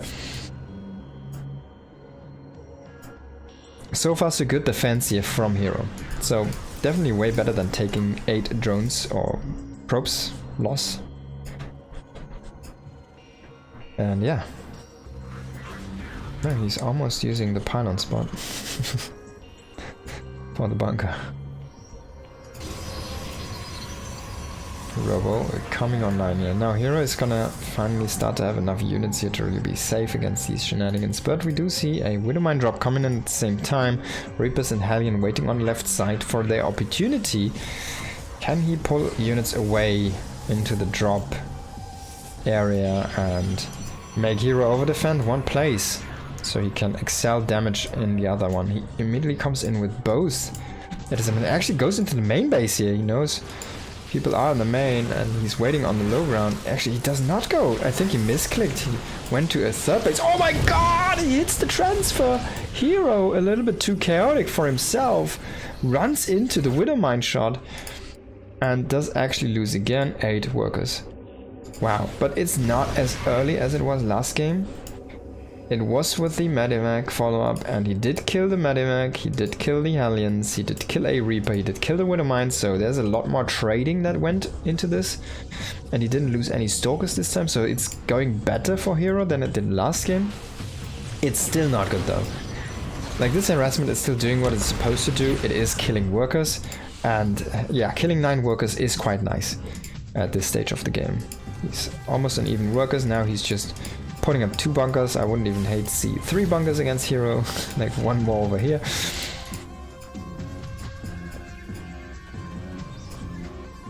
And yeah, Hero is gonna go for some counter pressure. Does have Blink, of course, and he does have 2 observers even coming to grant him high ground vision. Now Stim is way off. Way off. He doesn't have it close to being finishing up. He just, in fact, started it like a moment ago. Now he's gonna pull a shot here from the tank, and he's going into the main base at the same time. He's gonna snipe. Oh my god, both add-ons. Oh no. Oh no. I mean, Stim wasn't that far along, but it's always a big pain if that gets delayed, even once. It used to actually break the game, stuff like this. That's where these styles got popular in the first place. Now this Liberator is easily gonna get pushed back. Hero had enough units back at home still, waiting for him and defending that. But there's no way that even Hero is gonna blink on top of 2 bunkers. There's a 3rd base on the way, a lot of units in the main. The Raven is there to kind of keep away any observers trying to come in. The Hero kind of needs to grow out on the map, he needs to expand, he needs to tech up. He's going into Colossus style again. And he is playing a double forge style. Of course, if you go Colossi, double forge does do you quite the big favor because it will really increase your kind of fighting capabilities with just plain up units and your survivability with that armor upgrade as well. Of course, Colossi did receive that change where they have way more health in actual health and not so much in shields. That means that armor upgrades are more valuable on those as well. You shouldn't underestimate that. And that was of course not this patch, but a very earlier patch. Stim only halfway done. Clem already selling the first bunker. Not sure about this. He's starting his push. Oh, he really wants to push the issue. +1. That's where he wants to go. Now, if he hits... Oh god, this is scene. Of course this is scene. It's Hero. Now, if he hits... with this timing, he should be able to be there when Stim finishes. Maybe he just takes the 3rd. Maybe just sets up a few more bunkers over here, like a few depots, anything. And oh my god, he loses the tank. Ooh.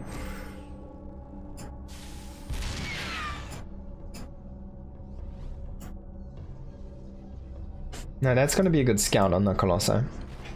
If the Colossus actually moves in. No, it doesn't. So you won't be able to see that Colossi.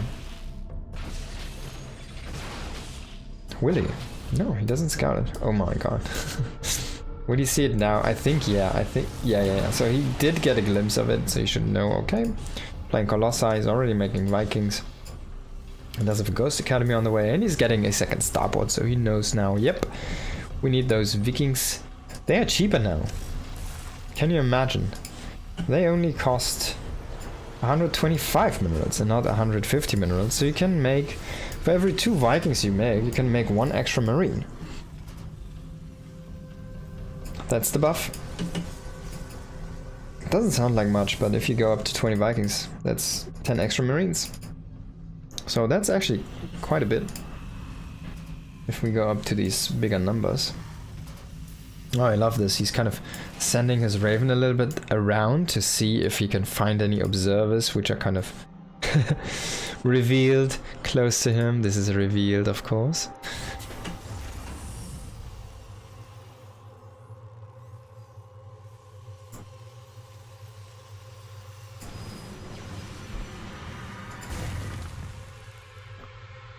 Hero's starting to open up the map. Is he going into any storm shenanigans soon? He's only sitting on that 1 Robo and a 2 Colossi setup now. He does have the 3rd one. 3 Colossi is what you want in your first Colossi army, but you don't want to stay there. You want to expand beyond that. You want to reach into difficult tech, into different stuff. And yeah, I mean, there's already ghosts on the field from your partner, but I mean, the ghosts are gonna be good no matter what, because they always can throw EMPs. They can always snipe zealots. They're always gonna be good. They're not only counter Templar, they also counter sentries.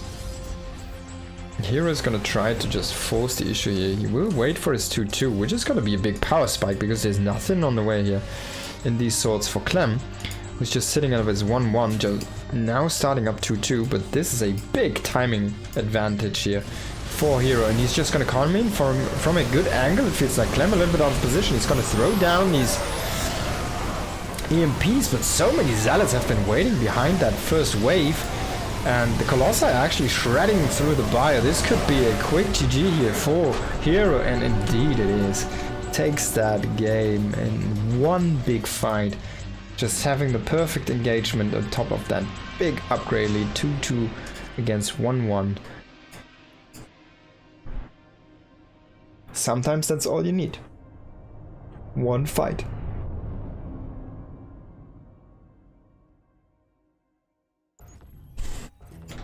Now we go into the Throne of Dunes. For our 4th map in this, what Clem is 1, here is 2, best of 5. Map number 4. Clement. Lere. Hero.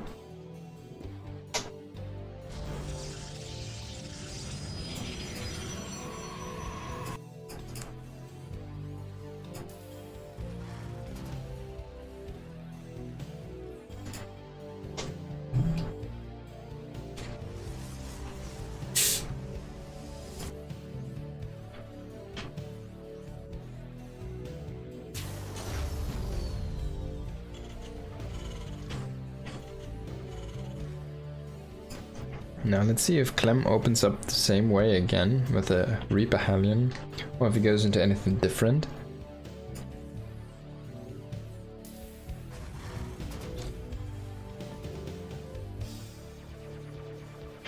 We have seen actually little variation here from Clem so far in the very early game there, and I feel like we're at the point where you kind of want to look at something that's not as dependent on making something happen. I mean, he was in a very good spot, to be honest, last game. Except for the upgrades, that was all. And then he was outpositioned once. Hero just happened to come in from the perfect angle. He ran over Clem, like he was ironing him down. And that's it. That's all there was to say. 2 crucial mistakes. The timing advantage on that 2-2, which was completely gone, unscouted.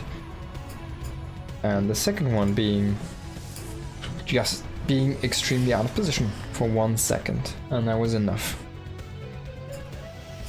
A game of what is it called?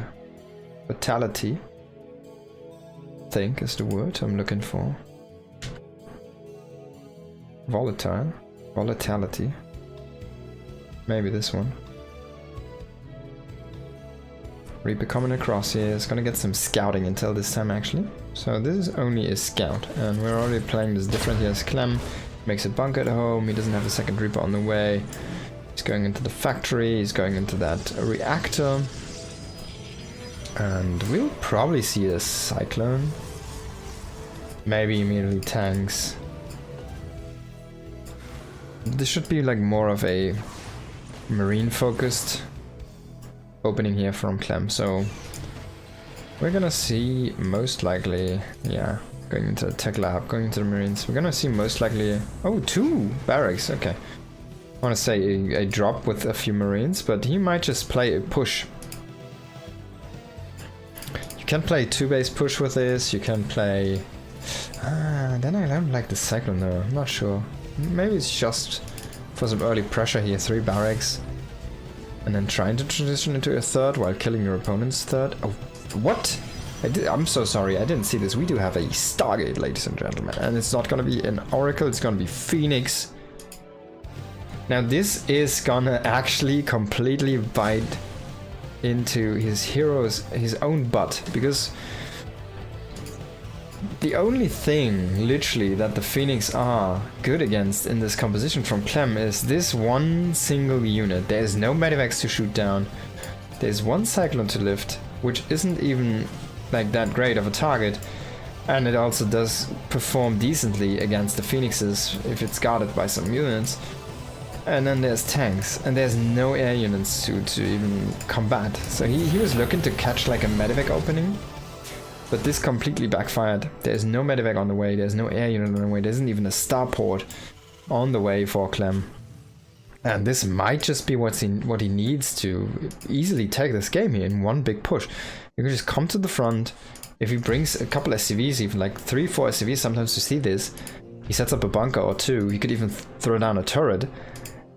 Like, if he scouts... Oh, he already saw it's a Stargate, oh my god, and he saw that it's Phoenix. Okay, I think Clem is gonna easily shut this one down, and this is a luck thing, but he happened to have the exact, basically perfect build to counter this like it's a trash build from Hero. But let's wait and see how this plays out. Of course, it comes down to execution. You still need to wait for your units, and there is enough potential for Hero to still scout what's actually being happening, or like what's happening on the other side of the map. And at this point, he's gonna be a little bit curious, because wait, isn't this like the medevac timing?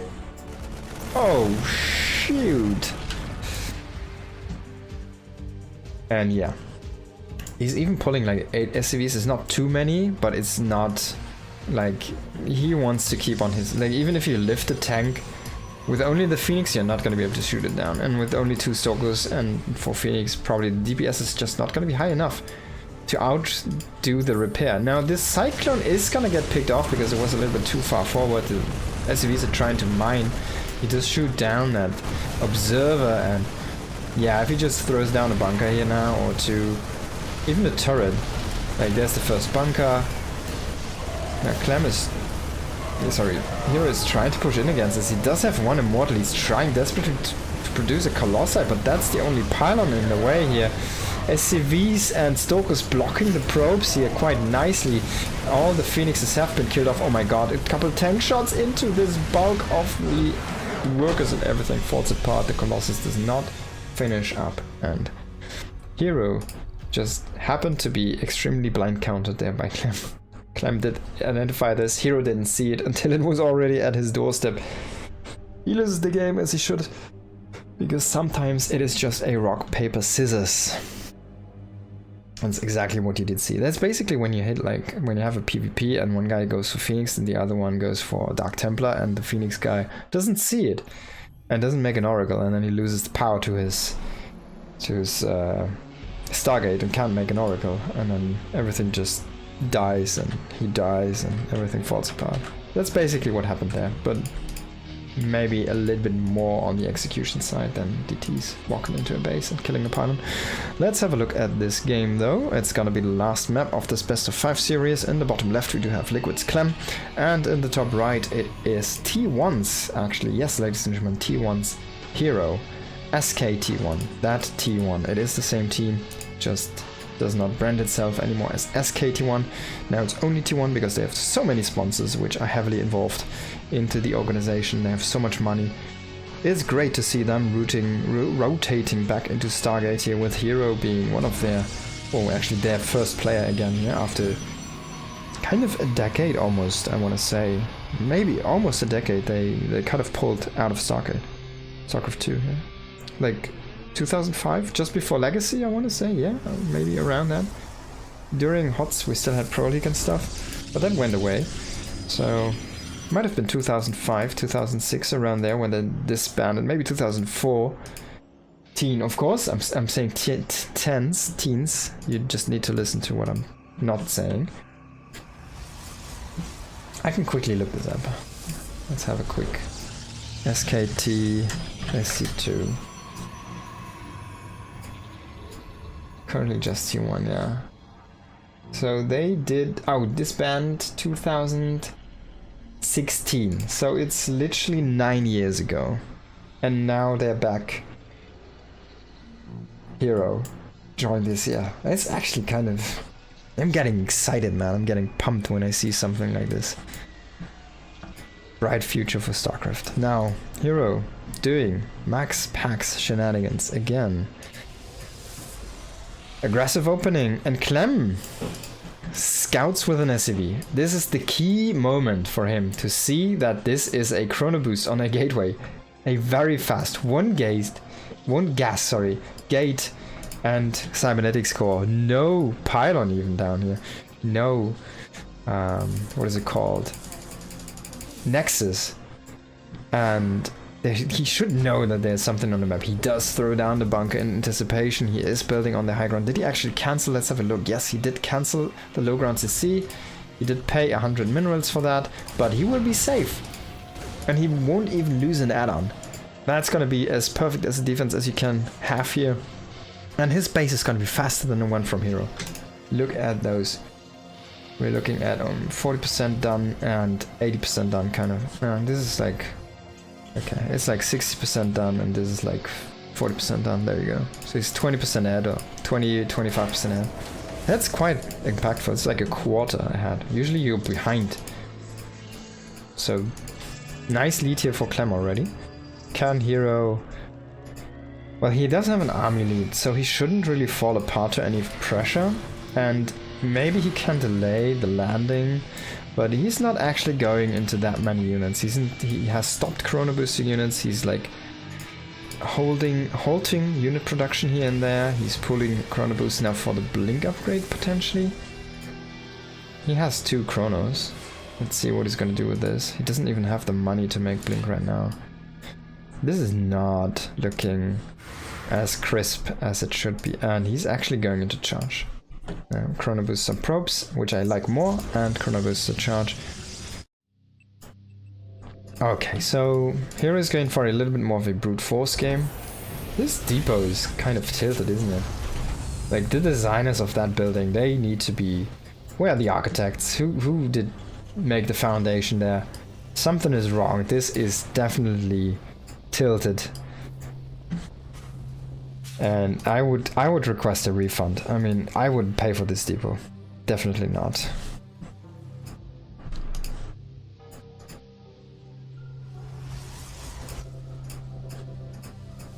Oh, here just going up to 4 gates. He's kind of thinking that he might lose this one in the long run, which also... Oh, it actually was not scouted. Oh my god.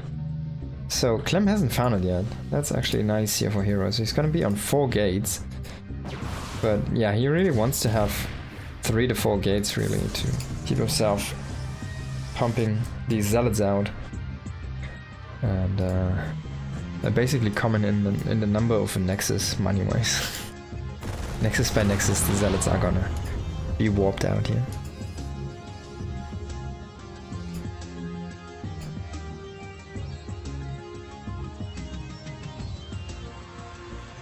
Alright, charge is finished up. Is he gonna go for blink? Here is someone who does this more than not.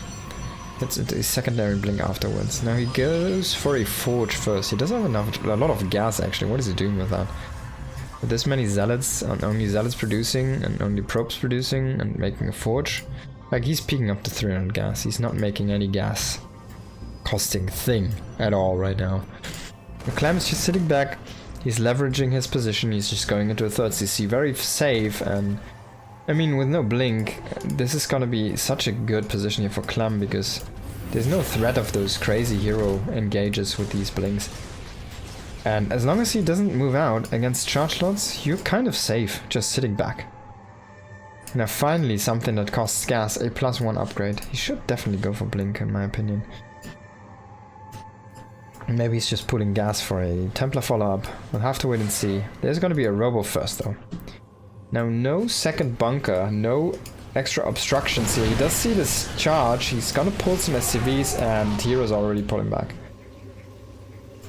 Hero's already pulling back. Maybe throw down anything, like a barracks, a engineering bay, just to get some surface area there. He does only have 1 engineering bay. Actually throwing down a second engineering bay might have been the play there. But yeah. I think this Marine knows what's up. He's gonna see this gate, finally. Oh, he's actually running. Oh no, he wanted to scout the 3rd base, but he won't be able to, because he ran through that gate, so... Kinda needs to confirm with the scan. Is he gonna drop it though? Hero, of course, having a lot of free scouts there from the sentry.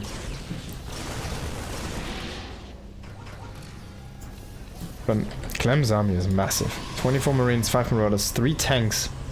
Just waiting for the medics right now. 11 Zealots are not gonna do that. 5 Stokers, maybe, but he needs something more. He needs something more oomph. He's going to try to get that Robo out and produce some Colossi, I guess. He could also go for Disruptors, which have been buffed. But, I mean, fine, he's getting Blink, but Disruptors are not really going well with your Zealots. So I'm not assuming that he's going for Disruptors. I'm gonna say we're gonna see some Colossi again. He goes into a second Robo, which also kind of pushes me into the belief that he wants to go into just a quick build up on Colossi. Peter did find the information he was looking for. Unfortunately, he did not get first blood on his hands there. Oh, not first blood, blood on his hands. Only his own. Now Clem's pushing. 1-1. Combat shields. Concussives. Stim. Oh wait, he didn't go for +1 damage. He only went for +1 armor. That's a big mistake actually. I was assuming he already had damage finished up. And yeah, I mean, armor is great, but it's not nearly as good as damage. And he just runs into the open arms of the Zealots, loses his tanks. That was a disastrous engagement on top of a wrong upgrade finishing into this one, and now he realizes he hits his engineering base like, wait, why is the attack upgrade still there? And now he should be realizing, yeah, okay, that's why he traded this good.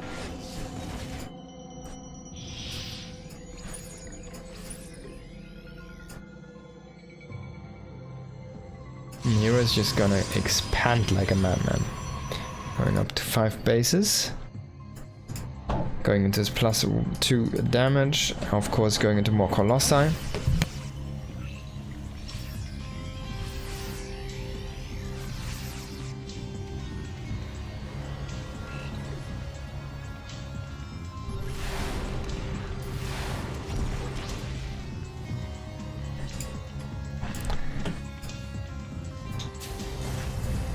Now Hero is trying to push in here. Can he make something work with his army? It doesn't feel like he has the opportunity, even though his +1 armor army is looking a little bit silly. It has a lot of marauders, it has a lot of health, and he already has a few ghosts, so EMPs are there. He does have a few Vikings to try and combat the Colossi, but he needs to be careful. If he's too stacked up, the Colossi are going to deal a great amount of damage. Vikings still reinforcing quite fast here. A bunch of Marines coming in at the right time from the north as well. He does have an empty bunker, kind of funnily enough here. But he does lose 19 SCVs, that's a bunch of workers. But he does keep the base alive, he keeps this building command center alive. And it finishes up. And he does keep the position. Can he kind of put something into the bunker? If he can connect with the bunker. Now Vikings landing is going to do the trick here against these stalkers. Zealots have been depleted. And Clem will push this back. But he did lose a lot. He did lose a lot of his tech units. He did lose a lot of the Marauders. He did lose a lot of SCVs. And we do see Disruptors coming in now. Can he kill these Disruptors? He's gonna easily snipe both of them before they connect. Vikings landing again here. And only 3 Stalkers do remain. That armor heavy upgrade style from Clem is starting to work off. Now of course Hero going into more and more plus weapon upgrades. This is not intentional. I can assure you guys this is not intentional that he got armor first.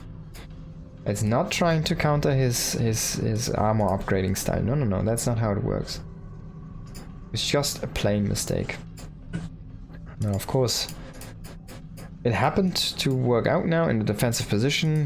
He was defensively stanced very nicely there behind the structures. Even though he wasn't in the bunker, he still had a lot of room to work with, and the Zealots were quite choked up. Now these Vikings are standing guard, but they can't intercept the Zealots really. So there might be an opportunity for Hero to just walk into the natural base, even though there's a lot of units in this area. And he's not reproducing the Colossi. Now if you lose the Vikings at any point, there's gonna be that moment where he comes in again with the Colossi. Oh, he saw that, but he didn't click on it.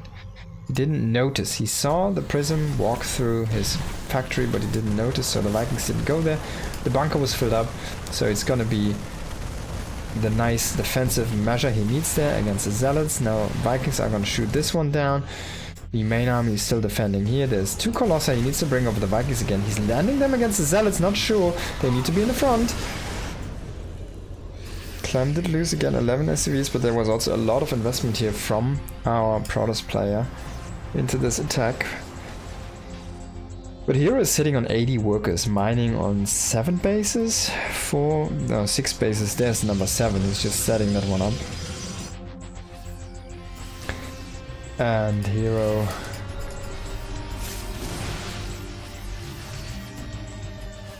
Hero needs to scramble though, he needs to make a defense happen eventually. Oh, this is also not mining, he's only mining on 5 bases? Okay, it's actually not that good as I thought it would be, but he has very nice upgrades. It's definitely looking better than Clem's. That being said though, 2-2 is nothing to scoff at. As a Terran you can just fully play a game with 2-2 and you're always gonna be trading decently. And +3 weapons is kind of where you want to be at eventually.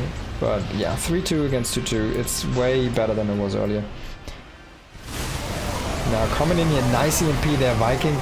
Just before the Viking shots connected, you could really see that one. That was a very beautifully timed out here from Clem. Clem is gonna get hit by the bunker again. He does evacuate the units from the bunker. That was a smart micro movement there. And it's gonna keep them alive, so he only needs to remake that bunker. And then this bunker bought so much time. He now snipes another Colossi. Can he get it with the Vikings? Yes, indeed he does. And Hero keeps on reproducing Colossi. I'm gonna be saying that might be a mistake. Oh, he snipes the Observer. Good snipe, good snipe. That might be yeah, I think he cancelled. I think he cancelled and reproduced into Disruptors now. Still though, I don't like the Disruptor. Even though it got buffed, I feel like Clem is not, he's just not someone who is bad against Disruptors. Oh, this could be a good angle for an engage, but honestly, you needed to fight with the Zealots from the left as well. Now, he will lose all of these, my god, he will lose all of these Immortals. Oh boy, Hero loses so much. He does kill a lot of the economy, again 17 SCVs, but we are sitting at 4 orbitals, 1 planetary, and there's 1 more base being produced right now. Even though Clem needs to establish a new base, he cannot only like have them, he needs to also establish one more. He needs to reach out into this area and establish that actually. He needs to get it up and running and mining. He is going into 3-3 upgrades, it's gonna help him a bunch. The +3 armor on the way here. Now, this could be an issue. DT blink.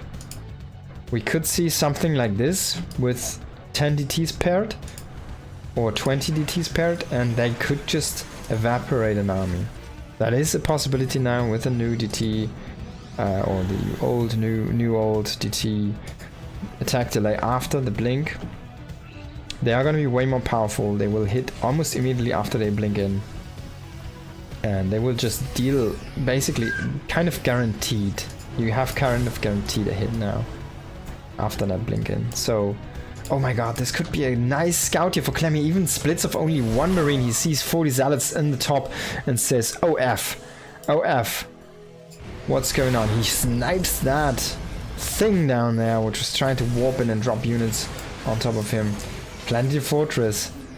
Yeah, even Hero says, like, I have not that big of a lead. I'm not gonna run into the PF with 25 Zealots. Now, an EMP is connecting decently, but only hits like 7 or so. So, oh my god, he has like, what, 7 Disruptors over here? Ooh, 32 Zealots, 7 Disruptors. What a crazy army, man. This can only be produced by Hero. Now, Clem is trying to establish his base, but the Disruptors could just be too much. A 3-way flank. Can he make this happen? Oh my god, all of the Vikings get blown up by the Disruptors, but all of the shots have been used to counter the rest of the engagement. Is amazing. This was the Zealots. The Zealots, they all of them died into that area. All of them ran into this location and just got blown up by the planetary 3 Liberators. That was the death zone for the Zealots. A terrible fight here for Hero. He's trying to engage again on top of this biome. Look at that. Even EMP being utilized. Snipe here. 1 Zealot makes it through into the bunker, which is still full, and gets shot by 1 Marine from that bunker. Now, Hero trying to go back into Colossi again. And eventually this is not gonna... He won't be able to keep on doing this. He's constantly struggling to trade even at this point. I mean, look at this. 10,000 resources different. It's the same amount of units lost. But the units from from here are just that more pricey. Now he's gonna try to do the same with the T's, and this was scanned. Now even we're gonna get Liberator range here, Fusion Core on the way, the second Starport on the way as well. Oh, that's the third, excuse me. And he will probably set up a few turrets. He has one over here. I wouldn't mind seeing one over here, like your entry points into your bases. He only has a sensor turret over here. He needs to kind of utilize that excess minerals and put down a few turrets. He's making one right now, but yeah, that's not going to be enough. Now Liberator trying to be set up here. Ghosts have to are doing some good work with those EMPs here. Can he keep this area safe? He did lose most of the Vikings to that one Disruptor shot. That was like a very, very high value engage for Hero at first, but after, of course, he got chased down. But like, killing the Disruptors can be, killing the Vikings can be a momentum shift. Now coming in again here in the bottom, can he make this work? The Command Center is soaking so much damage from the Colossi, all of them shooting at the CC there in the north, which is not helping Hero really in this fight. And he has to evacuate again. He does just not trade against the Bio like he needs to. I mean, what? Look at the kills on these. 0, 0, and 0. Because what did they shoot at? This guy. For the whole fight. This dude did shoot 2 people. And sometimes that's all you need. You need like an you need like a command center flying into cannons. That's basically what you need.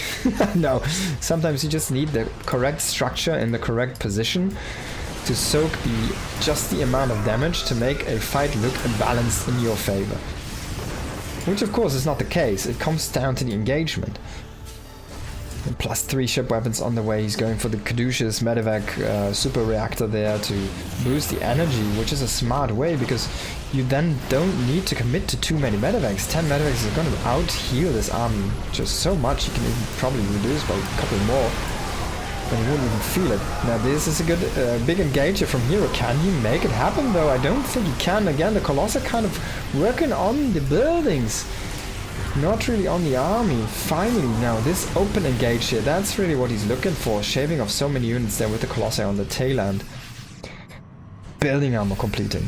He did push back the orbital. The orbital tried to land over here, but I wonder if he just lands there and makes a planetary next to that and kills the... like drops some rules to repair it and kills the thing.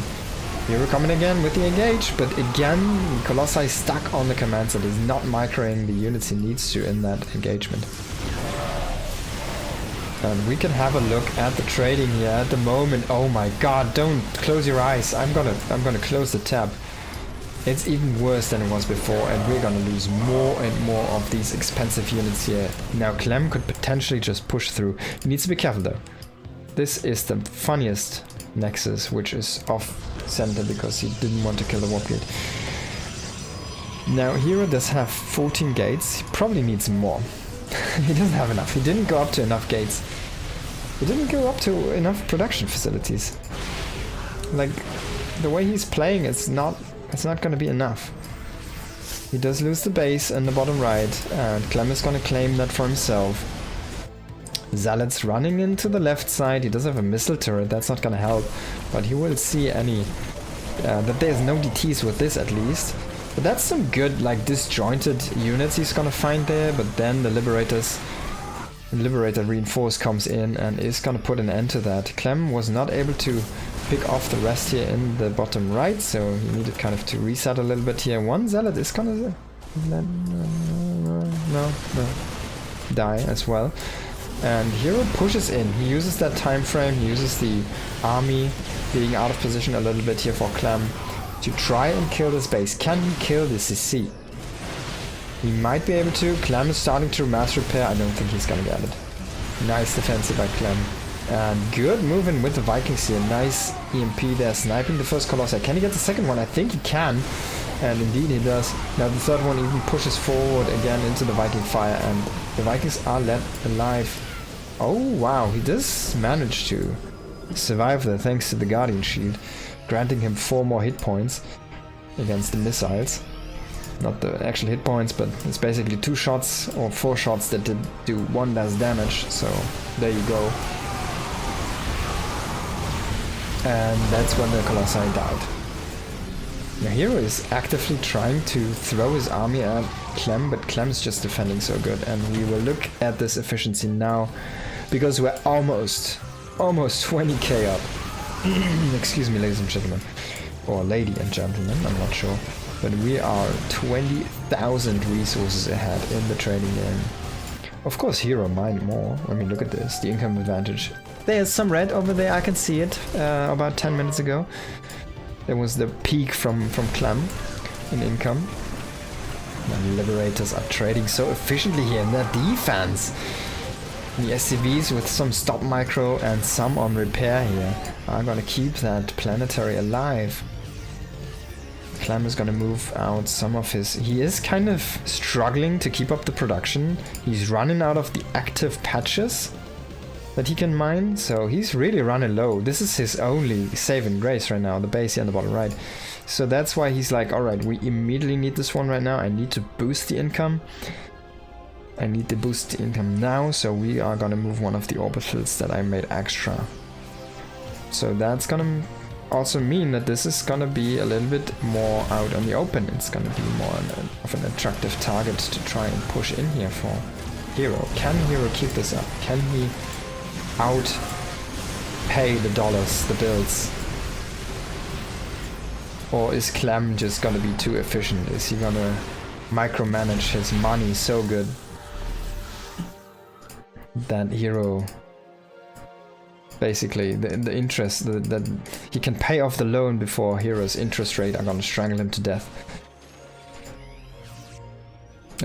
Clem is running on credit right now, but I feel like Hero is doing the same.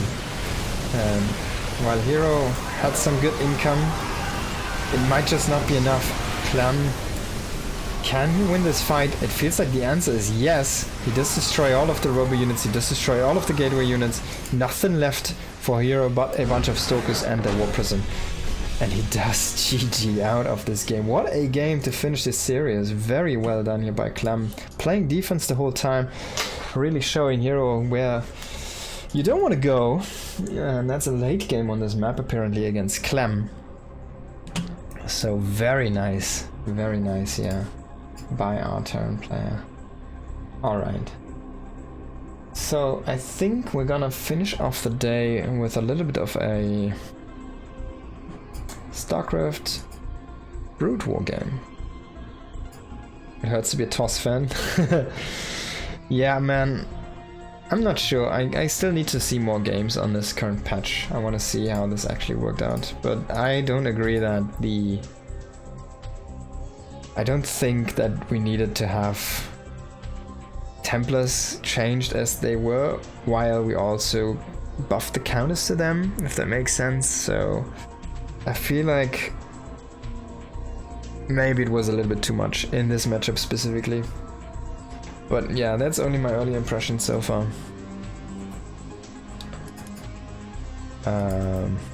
Okay, if I find the game, we're gonna do a game of Brood War. I think I have one, which might be very interesting. I did download that way back.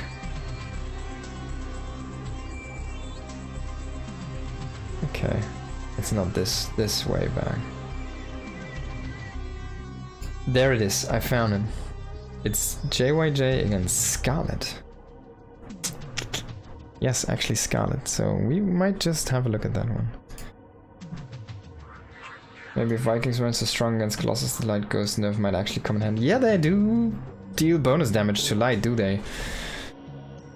That's true. I actually didn't think about it in this matchup. Yeah, it's true. They do bonus damage, but I don't think the way Colossus operate. I mean, you could see though, he just did not micro the Colossus correctly.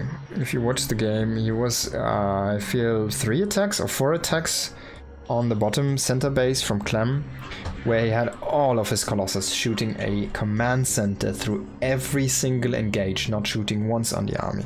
And of course you cannot win an army fight if all of your AoE is shooting at a building.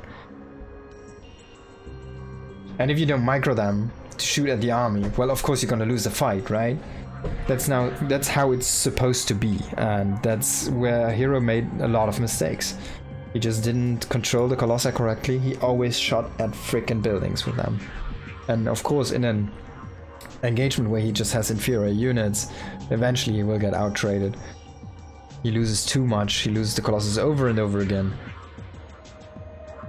He had the tempo advantages from time to time. He had the engagements with the Zealots and the gateway units, but he just didn't follow up with the Colossus in the correct way. It's not like he had a lot of fights where there were no Vikings shooting at the Colossi, but the Colossi just didn't do their job. They just stand behind and shot at the buildings. So yeah. Yeah, he didn't really use the DTs. I feel like he set them up, but he didn't trade well enough, so he just couldn't pay for them. That was probably what happened. So he wasn't able to kind of pay what he wanted to, or basically set up what he wanted to. Oh wait, is this... Oh, there we go. This is the correct account.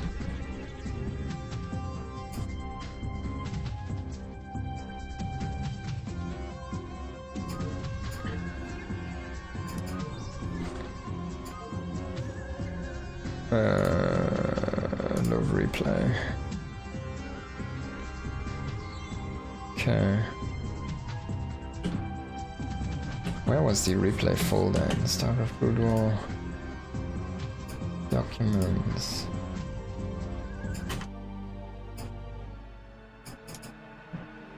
I have been saving this for a long time. I wanted to see JYJ against Scarlet.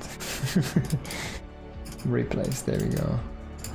This was played like, I want to say 3 months ago or something on the ladder, so it's not like a crazy important match, it's just something fun to throw in here.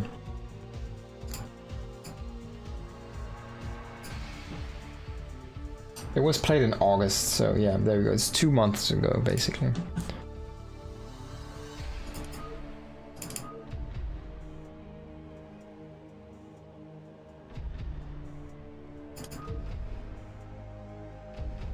And it's JYJ against Scarlet. The Terran is JYJ, the Zerg is Scarlet. You have to believe me. Oh, thank you so much for the Prime sub, by the way.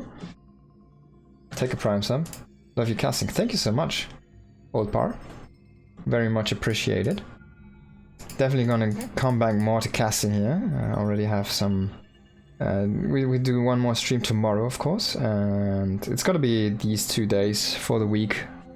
Or a few weeks. Maybe I need to take a break here and there, but yeah.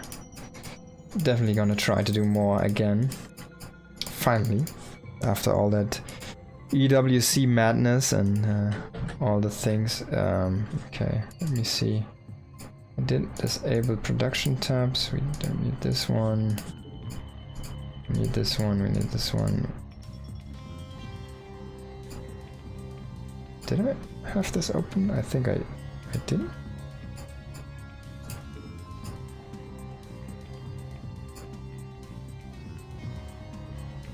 I think that's the only one I have open, okay. The minerals, the money.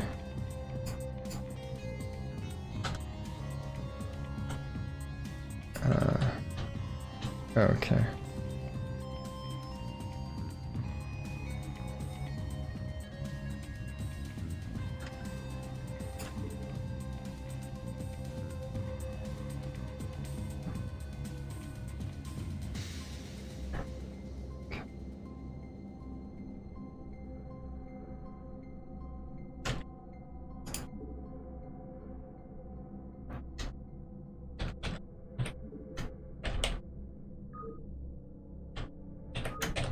How did I close this one?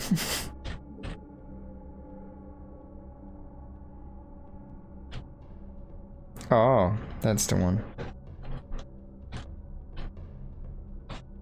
Okay. Let's go. So we're gonna finish the day with a Brood War cast here. I hope it shows Brood War. Does it? Does it? Does it? Oh, there it does. I just need to do the Brood War socials. There we go. And here we are. In the top right. Pretty sure this is Scarlet. And in the bottom left, we do have JYJ. Chatting quite a bit. Scarlet, of course, has been a long time in Korea and then in China and all of these good things. She's Canadian. And she's playing a lot of games. And she's just really good at any game, kind of.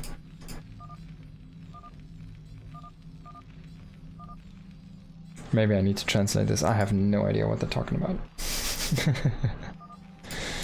But yeah.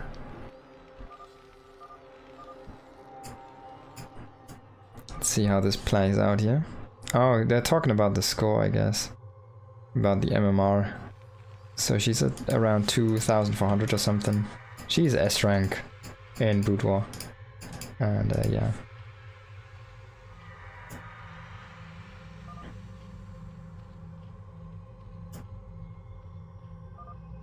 Taking a hatchery here.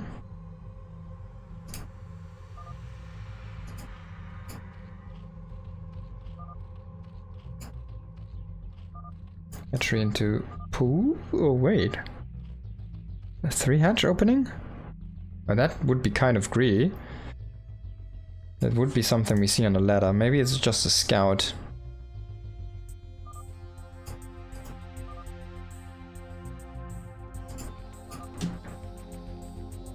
Now low ground barracks here. We do have the depot on inside the main base though, so... he's actually gonna wall this behind or wall this later. This should be with a circling gap, and there should be a gap over here as well. This is not a tight wall. Chatty. And there's a marine. Pushing back the drone. So the scouting drone did see what it wanted to see. A low ground wall. And yeah, that's it for now. Spawn pool on the way. We're kind of expecting the 2-base muta here, of course. Which is the absolute standard in this matchup. And anything else would be kind of weird. There are things, speedlink builds, there are Hydra openings. There is a Hydra bust even against Terran. There are lurker all-ins, or even just lurker openings where you go 3 hatchery, go immediately into the lurkers. There are things like those. But it's just a little bit risky. And you kind of gamble on your opponent not doing a Academy Rush or anything that can pressure you. Oh, this is an engineering bay opening here from JYJ. So he's going with a very powerful attack here. He's gonna go into a +1, I hope not armor build. Of course, just joking there, but we have seen these mistakes already today from Clem. Even professionals at the highest level do make those.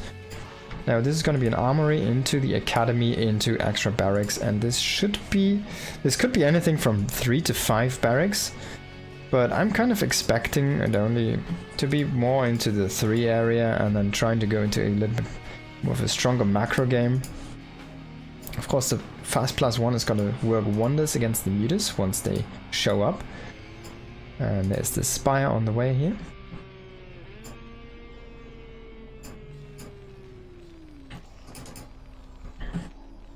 Academy is gonna finish up.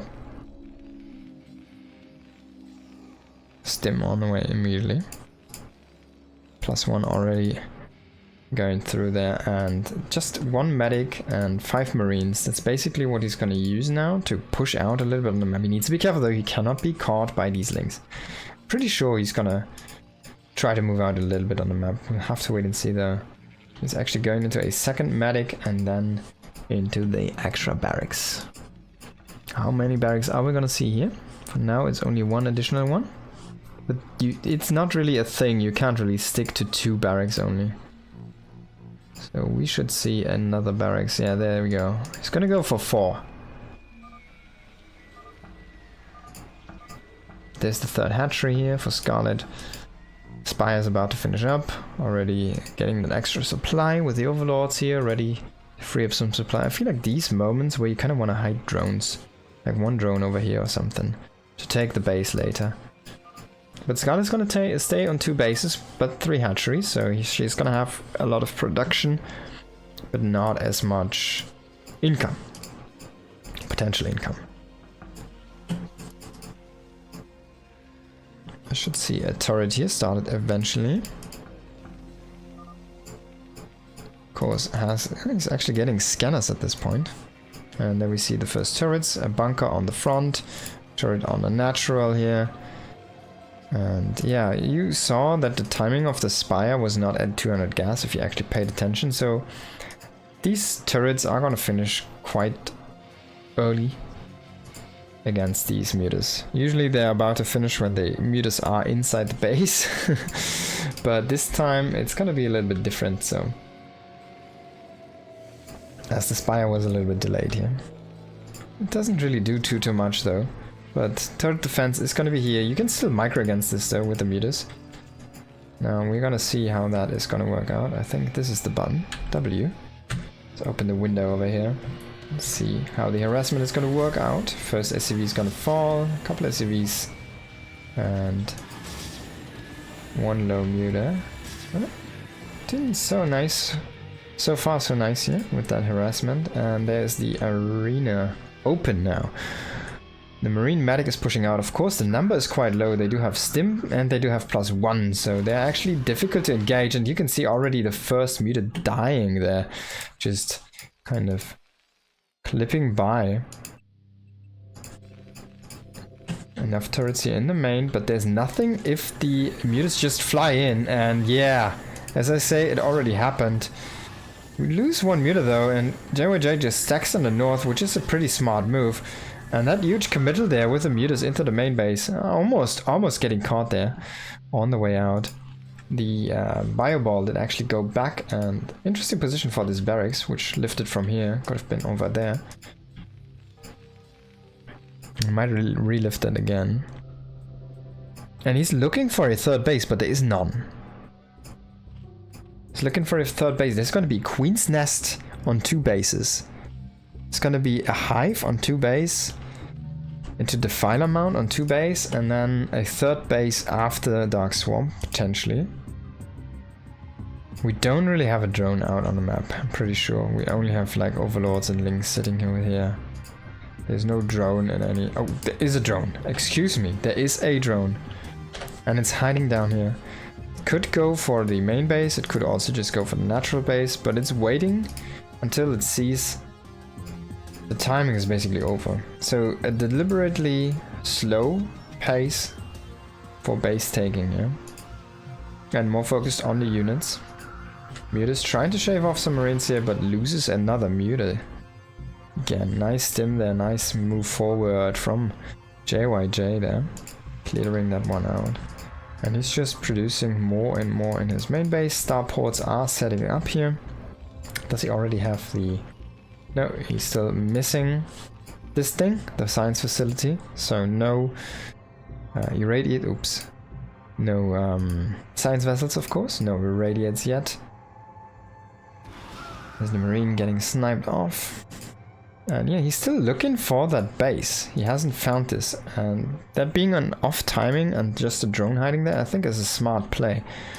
Now he thinks, hey, wait, this is a 2 base Zerg? With a Queen's Nest and a Hive? And an Ultralisk Cavern? Oh, this is kind of crazy Zerg, but low money. That's even more crazy. Hello, Artosis. Crazy Zerg. You named this. Oh, the Ling does win the fight here. +1 armor comes and shines in that engagement. You're just trying to snipe more and more and scan the area, but you're just running into the Marines. Kind of difficult to see. Like, the Mutas, they don't have that big of vision range, as you can see here. So it's actually kind of difficult to see where you go. Now, Scarlet is sniping more and more here, and there's a full group of Mutalisks, so could even snipe that barracks, but now the Marines come back here, and the Mutas are starting to dwindle. Meanwhile though, we did have a push out here from JYJ, and he's going into the correct direction. Finds this base.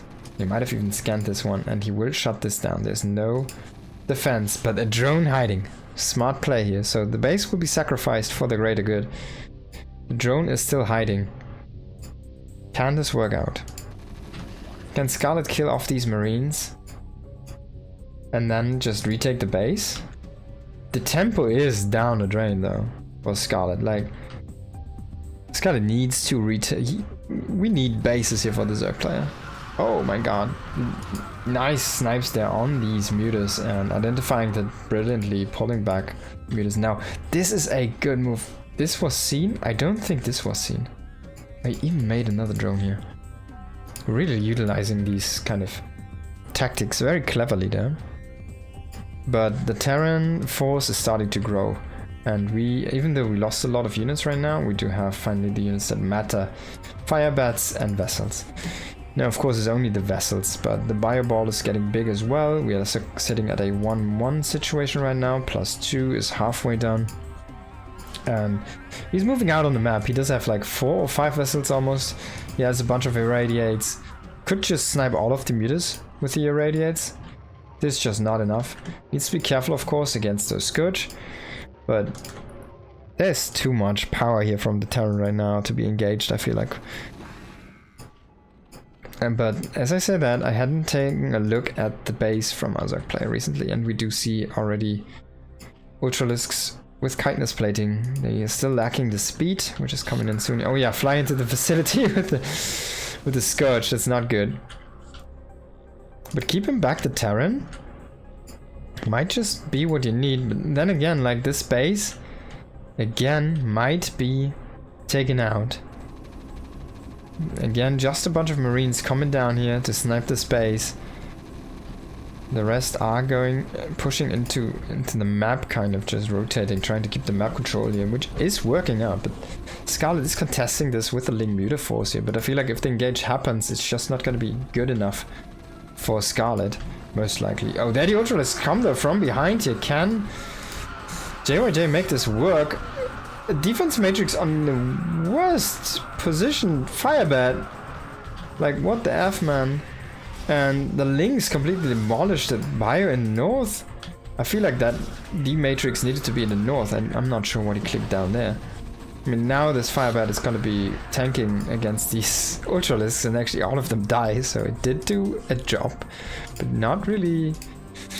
I'm not sure if that was what it was intended to do.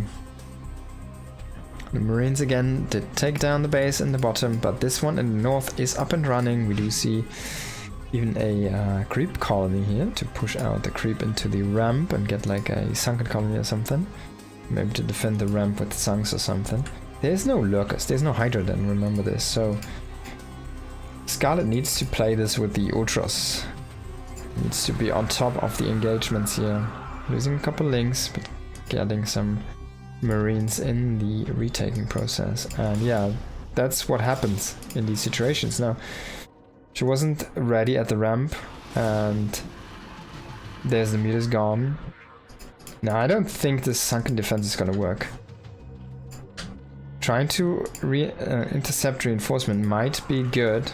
There's gonna be the Ultralisk. Can we see a defense matrix? There's so many spells on these vessels. Please use some. A D-Matrix on a Marine would be all you need. Yeah, there it goes. Quite late, I have to say, man. But yeah. Going in now, irradiating the Ultralisks here.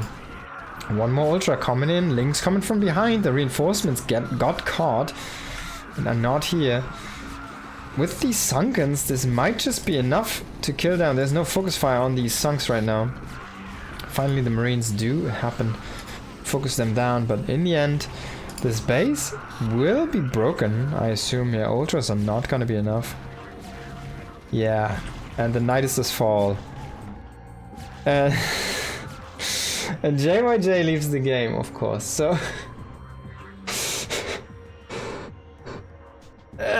yeah, so basically what happens is the Terran wins and then leaves the game for some reason. I don't know, but GG, Scarlet just gets some letter points. And JYJ just leaves the game, and Hans loses the game, but he won the game. It was still a nicely played ZVT there. Well. thank you so much, everybody. Thank you again, Old Pa, for the sub, and I hope you guys enjoyed. Let's see who we can host here in a moment.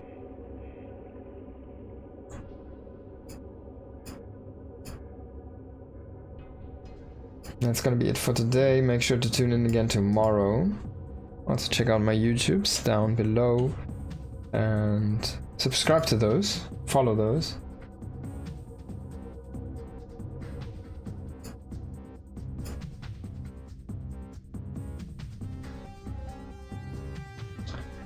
This does not work.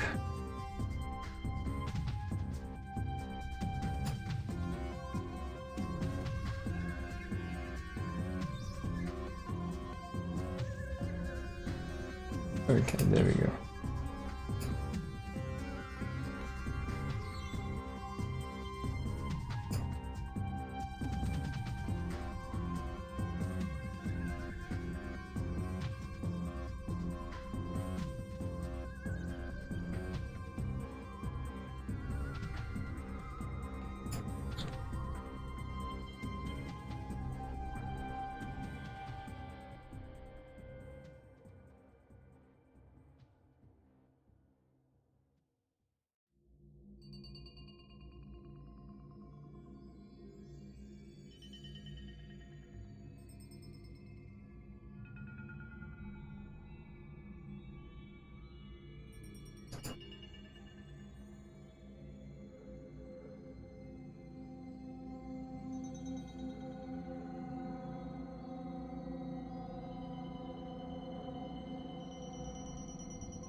Alright, I think I found someone. I'm gonna host Zesty here, who's a North American player, and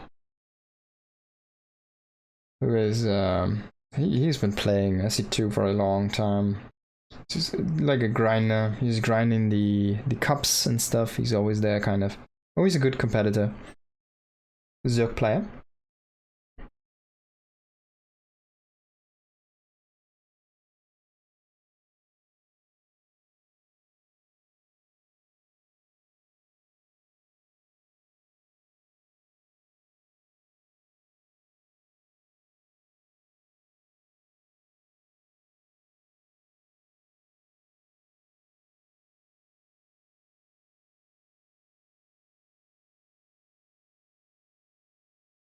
We're gonna go ahead and raid that guy. Thank you again, everybody, and see you soon. Tomorrow. Make sure to tune in tomorrow.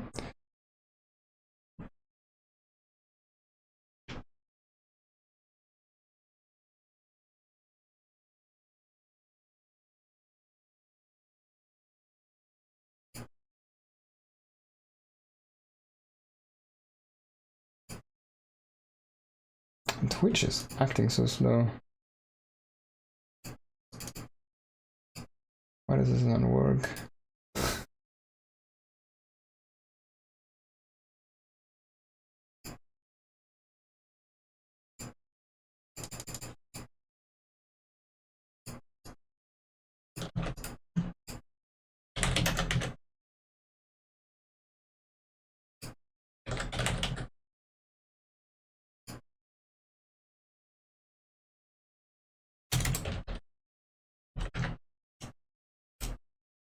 Still doesn't work. Ah, I can't raid.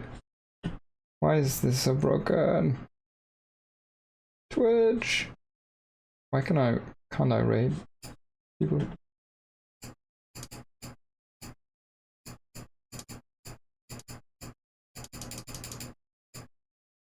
Just this channel, I guess. Let's try a different one. I'm not gonna go there.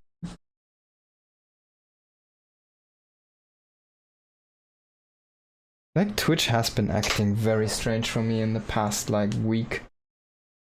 Things not really working out, I can't log in, or I don't know. Stuff just very slowly. We can't raid currently. What the F? Can I do it now? Okay, I think it just worked. There we go.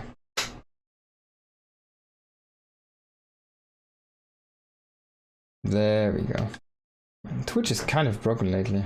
Insane. Alright. Thank you everybody for watching. See you again soon, mortals. And soon being tomorrow, so tune in. We're gonna have more casting. Peace.